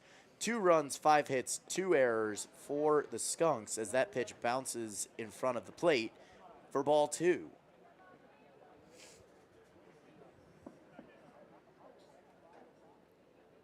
I'd completely forgot I had called 2 innings at this point. This day is kind of blending together. That's not a good thing. No, it's not.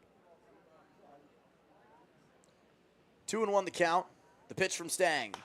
Line foul. And narrowly missing a hole of prairie dogs. See, you've got a list. I come up with them off the top of the dome. The 2-2. Just outside. And the count is full for Cooper Smith. The fans in attendance showing their distaste for that call, but the payoff pitch high for ball 4, and Cooper Smith is aboard with a full count walk. And that'll bring up the designated hitter, Aiden Frey. Frey has seen the base path all 3 times he's come up to bat so far. His first pitch from Stang called strike 1 on the outside half of the plate.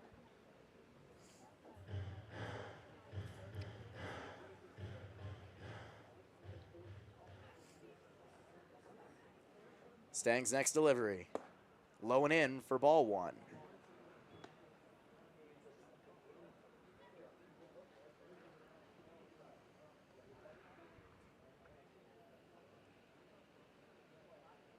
The 1-1 pitch.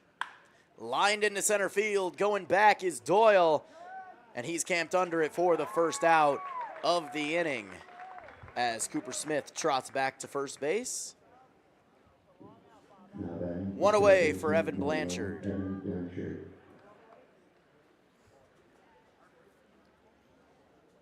Blanchard 2 for 3 on the day so far. Stang comes set. First pitch. Low for ball 1. Gets behind Brooks. Through the legs of the umpire. Not enough for Cooper Smith to try and take second.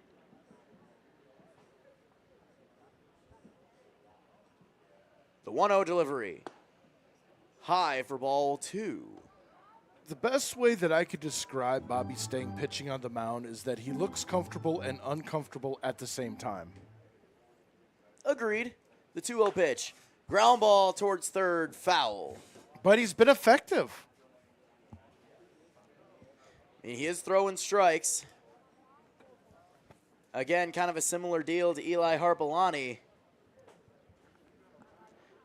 You know, just tip of the hat just for going out there to do it. 2-1 pitch. High, counts 3-1.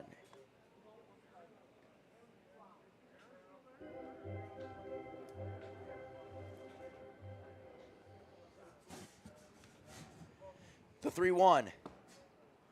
Low for ball 4. And Evan Blanchard is aboard with a walk. And that'll bring up Aiden Stern. At this point, if you're Jamestown, do you just accept the mercy rule? I would. And the reason behind that, it's not just because, you know, I wanted to get this game over or not. You look at the schedule tomorrow. You have Batavia at Batavia, so you got to take that long bus ride. You have to play against the best team in the division, one of the best in the league, and you have to put your best foot forward. It might not be a bad idea to get this game ended a little bit early, get everybody into the clubhouse, and try to give them as much rest as possible before taking that long trip. Aiden Stern count quickly 0-2 after a foul ball and a called strike. The 0-2 from Bobby Stang. Changing up the windup, switching from over the top to almost a low 3/4, but missing outside. 1-2 the count. So Bobby Stang taking a piece out of my playbook, changing arm angle. The 1-2 pitch. Low and away on the off speed, 2-2.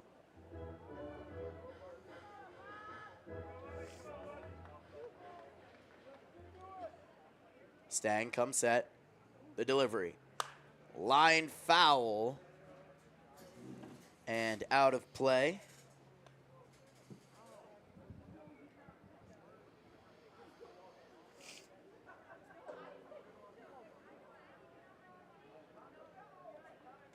So we'll do 2-2 over again. Stern waits. The pitch from Stang. Outside, and the count is full once again.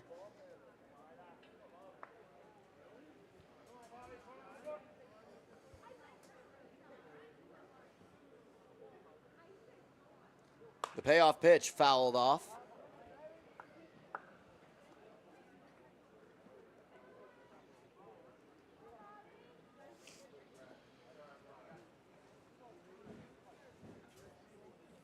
Three-two, 1 out. Runners on first and second. The payoff pitch from Stang. Check swing, did go around. The sword strikes him out. And there are now 2 away here in the top of the 5th. That'll bring up Patrick Ward.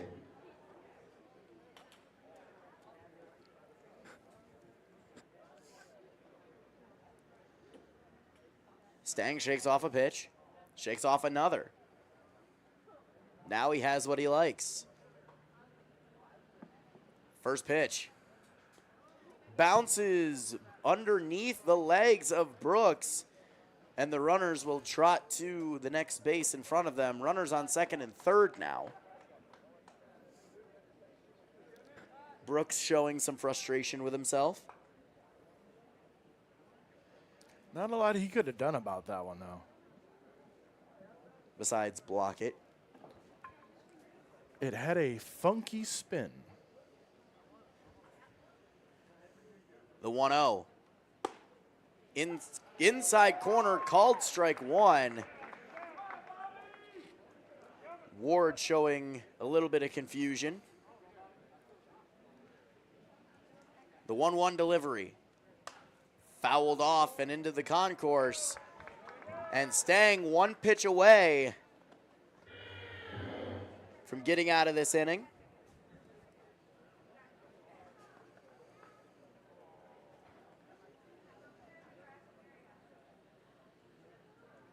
Stang, the over the head, wind up and delivery. High, ball 2. So 2-2, 2 out. You got Smith off of third. You got Blanchard off of first, or off of second, excuse me. The 2-2 delivery from Stang, fouled off, and we'll run it back.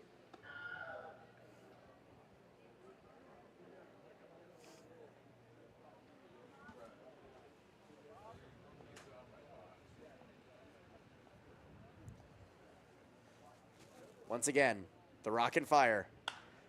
Popped up, foul territory on the right side, but it will go out of play, narrowly missing the players in the Pioneers bullpen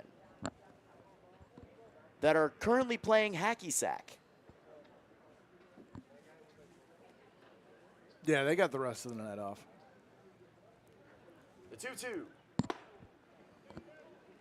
2-2 missing inside. And Ward working the count full. The payoff pitch. Pitch is low for ball 4. Tarp Skunks fans in the Tarp Skunks dugout requesting a little bit of slack and asking why that call didn't get the Tarp Skunks back into the dugout. But the bases are loaded with 2 away for Eddie Kaufman. 2 for 3 on the day with a strikeout. First pitch on the inside corner for strike 1.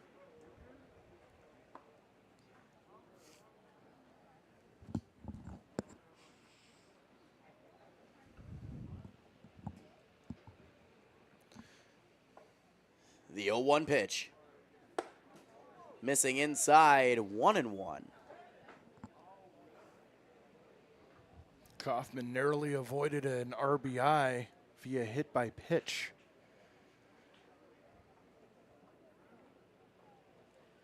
The 1-1 delivery. High, 2-1.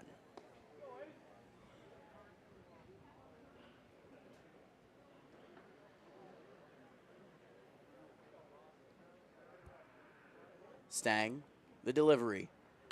Ground ball up the middle, fielded on the run by Matranga. Throw on to first, ends the inning, and it is the first scoreless inning on defense for the Tarp Skunks. No runs, no hits, 3 runners left on base. We go to the bottom of the 5th inning. Score remains the same, 12-2, Elmira. We have Trey in the relish. We have Noah in the mustard, and Sean Yao is back there. Going to give a head start. Support for our coverage of the Jamestown Tarp Skunks is brought to you by Plyler Entry Systems in Jamestown. Plyler Entry Systems has been serving the area since 1967. They are a proud member of the Builders Association of Northwest Pennsylvania, the Manufacturer and Business Association, and the International Door Association. They'll offer a wide variety of products from a number of the major manufacturers within the industry. When it comes to doors, they're the experts. Plyler Entry Systems is the proud sponsor of Whiffy, the Tarp Skunks mascot. To learn more about Plyler Entry Systems, call 716-296-0595 or visit plylerentry.com.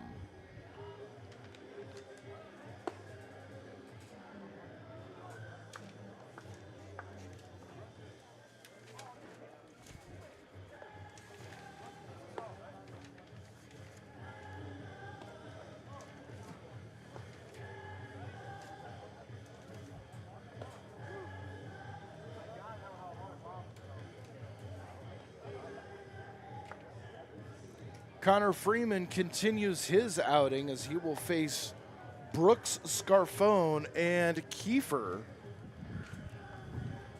The 8, 9, 10 in the lineups. And here to tell you about it, it's Matty G. Thank you, Mr. Guinness. So Noah Brooks steps up to the plate for the Tarp Skunks. 8, 9, 10 is the batting order.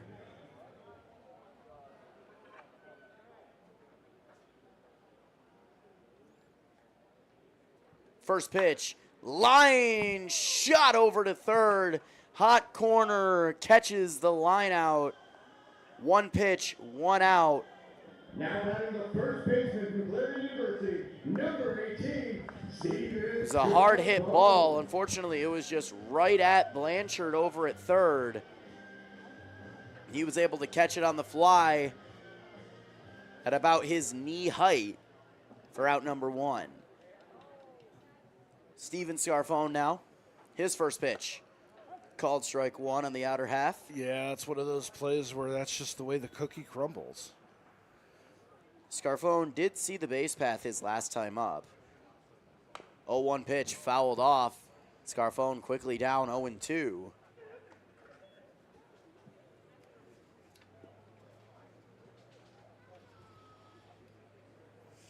Scarfone 0 for 4 on the day with a walk. That pitch, curveball, breaking his ankles, and Scarfone is down 1, 2, 3 pitches, and there are 2 away.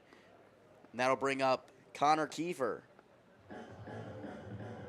Now batting the left fielder from Alfred State, number 4, Connor Kiefer.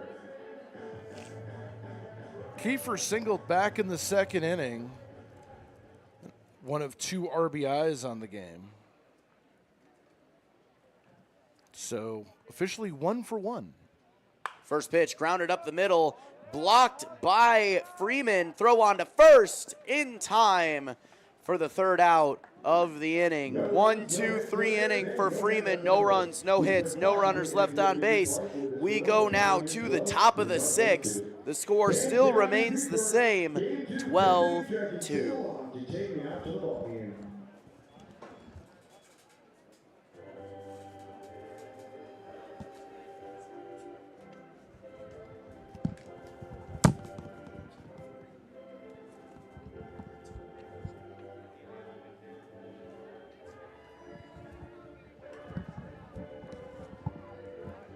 Support for our coverage of the Jamestown Tarp Skunks is brought to you by the Davies Investment Group in Painted Post, New York.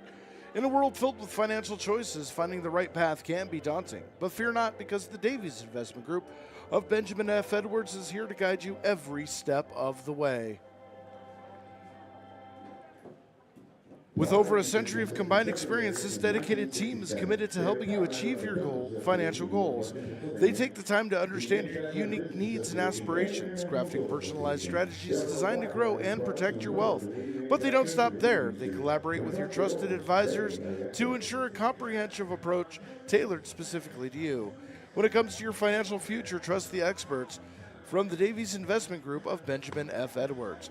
Contact Davies Investment Group today at daviesinvestmentgroup.com or visit them at 310 Town Center Road, Suite 201, Painted Post, New York, 14870. Davies Investment Group, member SIPC. We're also brought to you by Prevention Works in Casa Trinity. Prevention Works in Jamestown, New York provides substance use prevention and social emotional learning and intervention services since 1974. Casa Trinity is dedicated empowering those on their path to recovery. Hope begins here, and recovery is possible. Both Prevention Works and Casa Trinity are pairing up to educate communities on the dangers of fentanyl that is getting too close to home. One pill is enough to kill, especially if it contains fentanyl.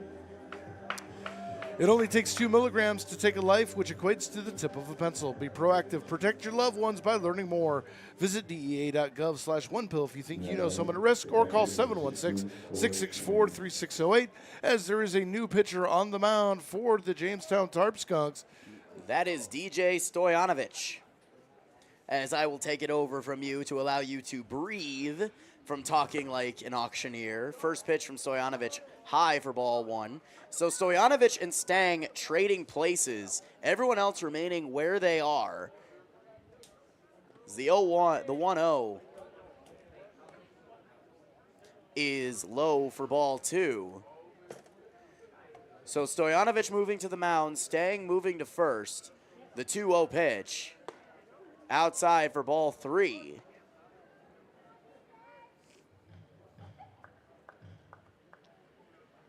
The 3-0. Called strike 1 over the heart of the plate.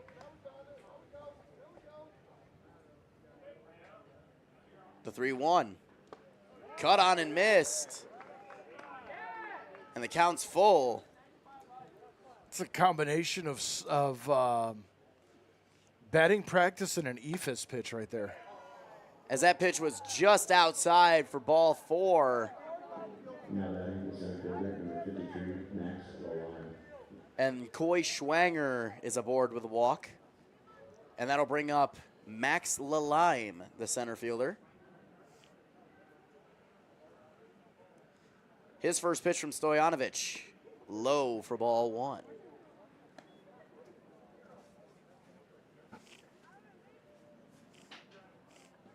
The 1-0. Outside, 2-0. Home plate umpire not feeling charitable at this point.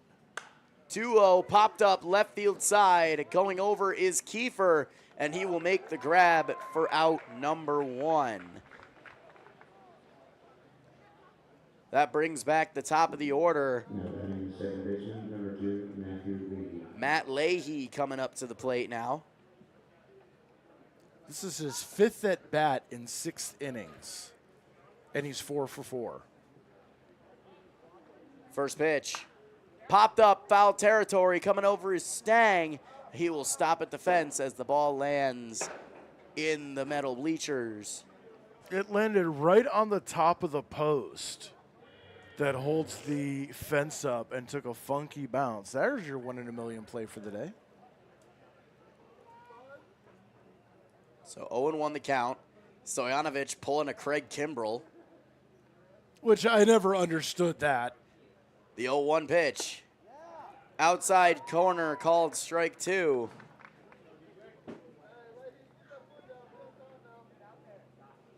Kimbrell with that arm cut. It's always been one of those, what is he doing things? The 0-2. Ephus pitch. Cut on. Diving stop by Wallace. Pops out of his glove. Picked up by Sebastianelli. Throw on to first. Not in time. And Leahy is 5 for 5 today. What is that, 5 for 5 with 5 singles? 5 for 5, 5 singles, 2 runs scored. Someone owes him a steak dinner. That'll bring up Andy Schroeder. Stojanovic checks the runner at second. Checks again. The pitch. High and deep down the right field line. Hooking foul.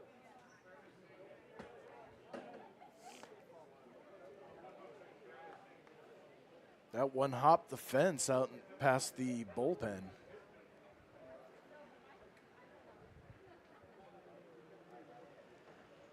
The 0-1. Popped up left field side this time. Coming over is Wallace as that one also goes out of play.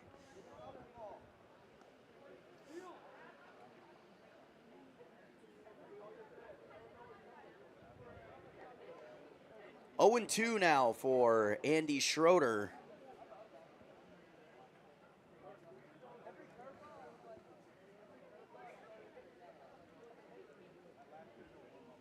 Stojanovic comes set. Checks the runner twice. Checks him a third time. The 0-2. Chop swing foul behind him. And we'll do that pitch again.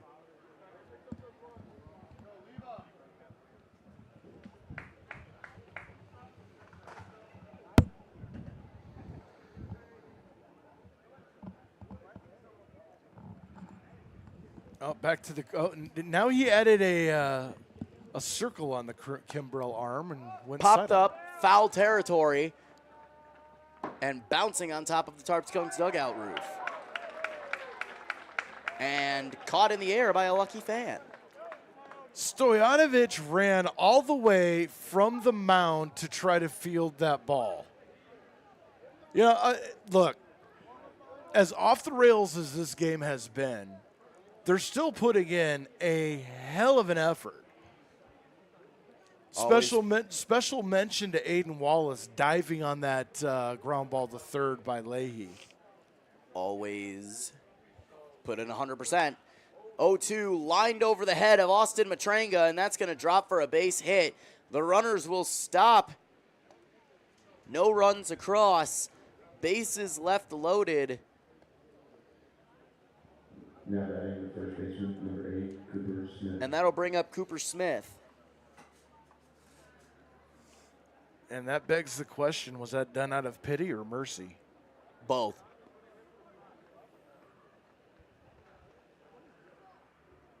If there was any doubt, there shouldn't be. First pitch from Stojanovic. Tried an Ephus. Had the angle wrong. Counts 1-0. Well, the Pioneers, you know for a fact, are going to have a happy bus ride home. That pitch popped up into center field. Coming over is Doyle. He'll make the grab. Runner tags. Throw home, not in time. And it is a sacrifice fly for Cooper Smith. Score now 13-2. And the line is so different between the two teams this game. The Pioneers, 13 runs on 20 hits. No errors. First pitch lined again over the head of Matranga. and that will drop. 1 run will come across. The other runner will try for third. The throw into third, not in time. So make it 14 runs on 21 hits. No errors for the Pioneers. 2 runs, 5 hits, 2 errors for the Skunks.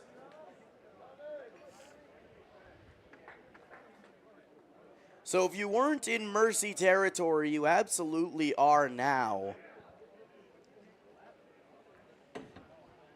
As Darren Callahan, first pitch popped up, left field side, coming over is Kiefer, and he'll make the grab for the third out of the inning. 2 runs, 3 hits, no errors, 2 runners left on base. We go to the bottom of the 6th inning, 3 in a handshake scenario, 14-2 Pioneers.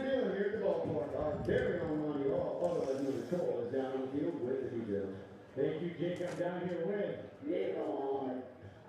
lead side. You can play our Tarp Skunks mystery box game. You pick a guaranteed prize, 2 tickets to a Tarp Skunks game of your choice. Whatever is in. Don't forget, coming up Tuesday, we're back here for $2 a night as the Niagara Falls Americans come into town. The $2 lineup, you should know by now. Come on out and enjoy Tarp Skunks baseball as the Americans make their second to final visit here to Diethrick Park of the season.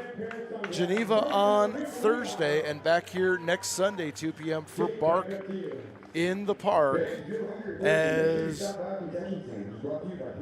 Connor Freeman will try to close this out. And you have to give a ton of credit to Elmira. Both games, they did not even dip into their bullpen. Both starters going the distance. Yeah, I mean, it's one of those things where if it ain't broke, don't fix it. And that's for certain what's going on here. The Elmira starters weren't broken, so they didn't need to be fixed. Meanwhile, on the other side, the Tarp Skunks starters were a little bit broken. I mean, Eli Shedd going 3 innings, allowing 8 runs. So there was something that needed to be fixed, and unfortunately, they just didn't have the people for it. As Austin Matranga steps up, first pitch lined over the head of Leahy, and a leadoff single for Austin Matranga. Well, first pitch swinging, getting himself a fastball over the plate, driving it out to right field to start off the 6th inning. And at that point, that's what you're looking to do is get that first pitch swing. You know, be aggressive. I mean, just have fun. You know you're not going to win at this point, so just do what you can at this point. First pitch to Doyle gets by the catcher, Coy Schwanger. Count goes to 1-0, and Matranga goes to second. So it's like, just enjoy some street ball. At this point, 99.999% of people have closed this game out. You're obviously going to have those diehards. The 1-0 pitch. Curveball over the heart of the plate for strike 1.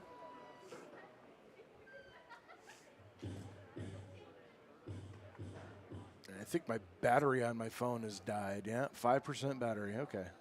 Next pitch, lined out to right field. Camped underneath it is Kaufman, and he'll make the grab for the first out of the inning. And a solid rope throw into Ward at short to keep Matranga at second. Yeah, that was one of the rare demonstrations that Elmira has had the opportunity and to show off the arms out in the outfield, and Kaufman with a cannon out there. The pitcher, DJ Stoyanovich, to the plate now. His first pitch. Ground ball towards the hole, fielded by Ward off the glove of Blanchard. A 5-6-3 putout. Sits down Stoyanovich for the second out of the inning. And if we have the mercy rule correct, the Tarp Skunks down to their final out of this game. and it's all up to Bobby Stang. Stang 1 for 2 on the day. Also pitched the first and only scoreless inning for the Skunks. His first pitch. Curveball drops into the zone for strike one.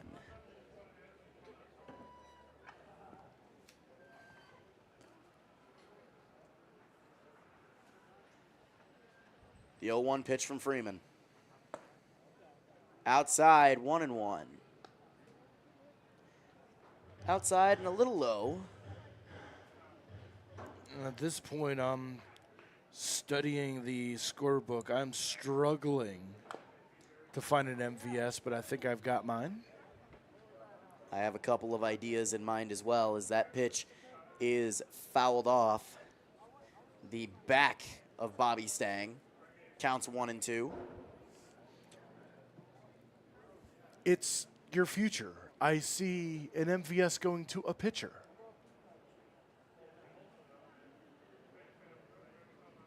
Huh? The 1-2.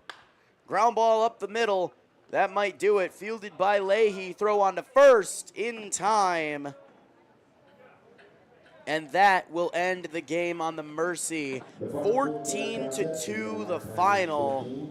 And at this point, you're just saying to yourself, forget about it. That's all you want to do about this game is just forget about it. Yeah, definitely. You know, it's a hard game to talk about, especially as a broadcaster.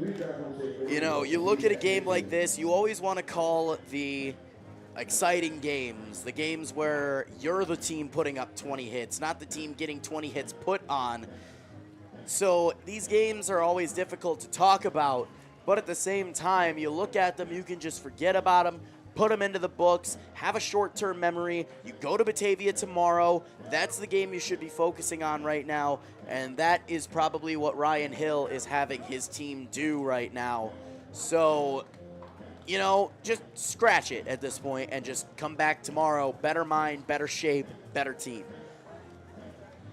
So you said you had a couple of ideas in mind for most valuable stinker of Game 2, Mr. Guinness. You lead off. So take it away. I'm going to go with Austin Matranga leading off this game. 2 for 3 with a double and a single, getting on base. And, you know, playing solid defense today. So Matranga gets my MVS. And your future prediction was correct. I'm going to go with Bobby Stang. You know, a position player having to come in, putting up the only scoreless inning on defense for the entirety of this game, because you had a crooked number put up in every other inning besides the fifth, where it was a 0, not a 1, a 0. And if you're able to do that as a position player and, you know, just have a bit of fun and put up a scoreless inning, that's something to hold your head high about. And so I got to give it to Bobby Stang tonight. Support for our coverage of the Jamestown Tarp Skunks is brought to you by Plyler Entry Systems, the Davies Investment Group, and Prevention Works in Casa Trinity. We'd like to thank our sponsors for helping make this and every live stream of the 2024 season possible. We'd also like to encourage all businesses and organizations serving residents in Jamestown and Chautauqua County to consider becoming a Tarp Skunks live stream sponsor for this season or future seasons by calling us at 716-705-5600, emailing us at contactus@tarpskunks.net, or using the contact form on our website, tarpskunks.com. All sponsors are recognized during each home game during our live stream broadcast and also by our public address announcer. Thank you to our current sponsors and to anyone else considering becoming a future sponsor of Tarp Skunks Baseball. Well, the Tarp Skunks drop both games of this doubleheader to Elmira. They fall to 12-14 and fall 2 games back of the Pioneers, back into 4th place. For our production crew, for my broadcast partner, Matty G, I am Dre Guinness saying good night from Diethrick.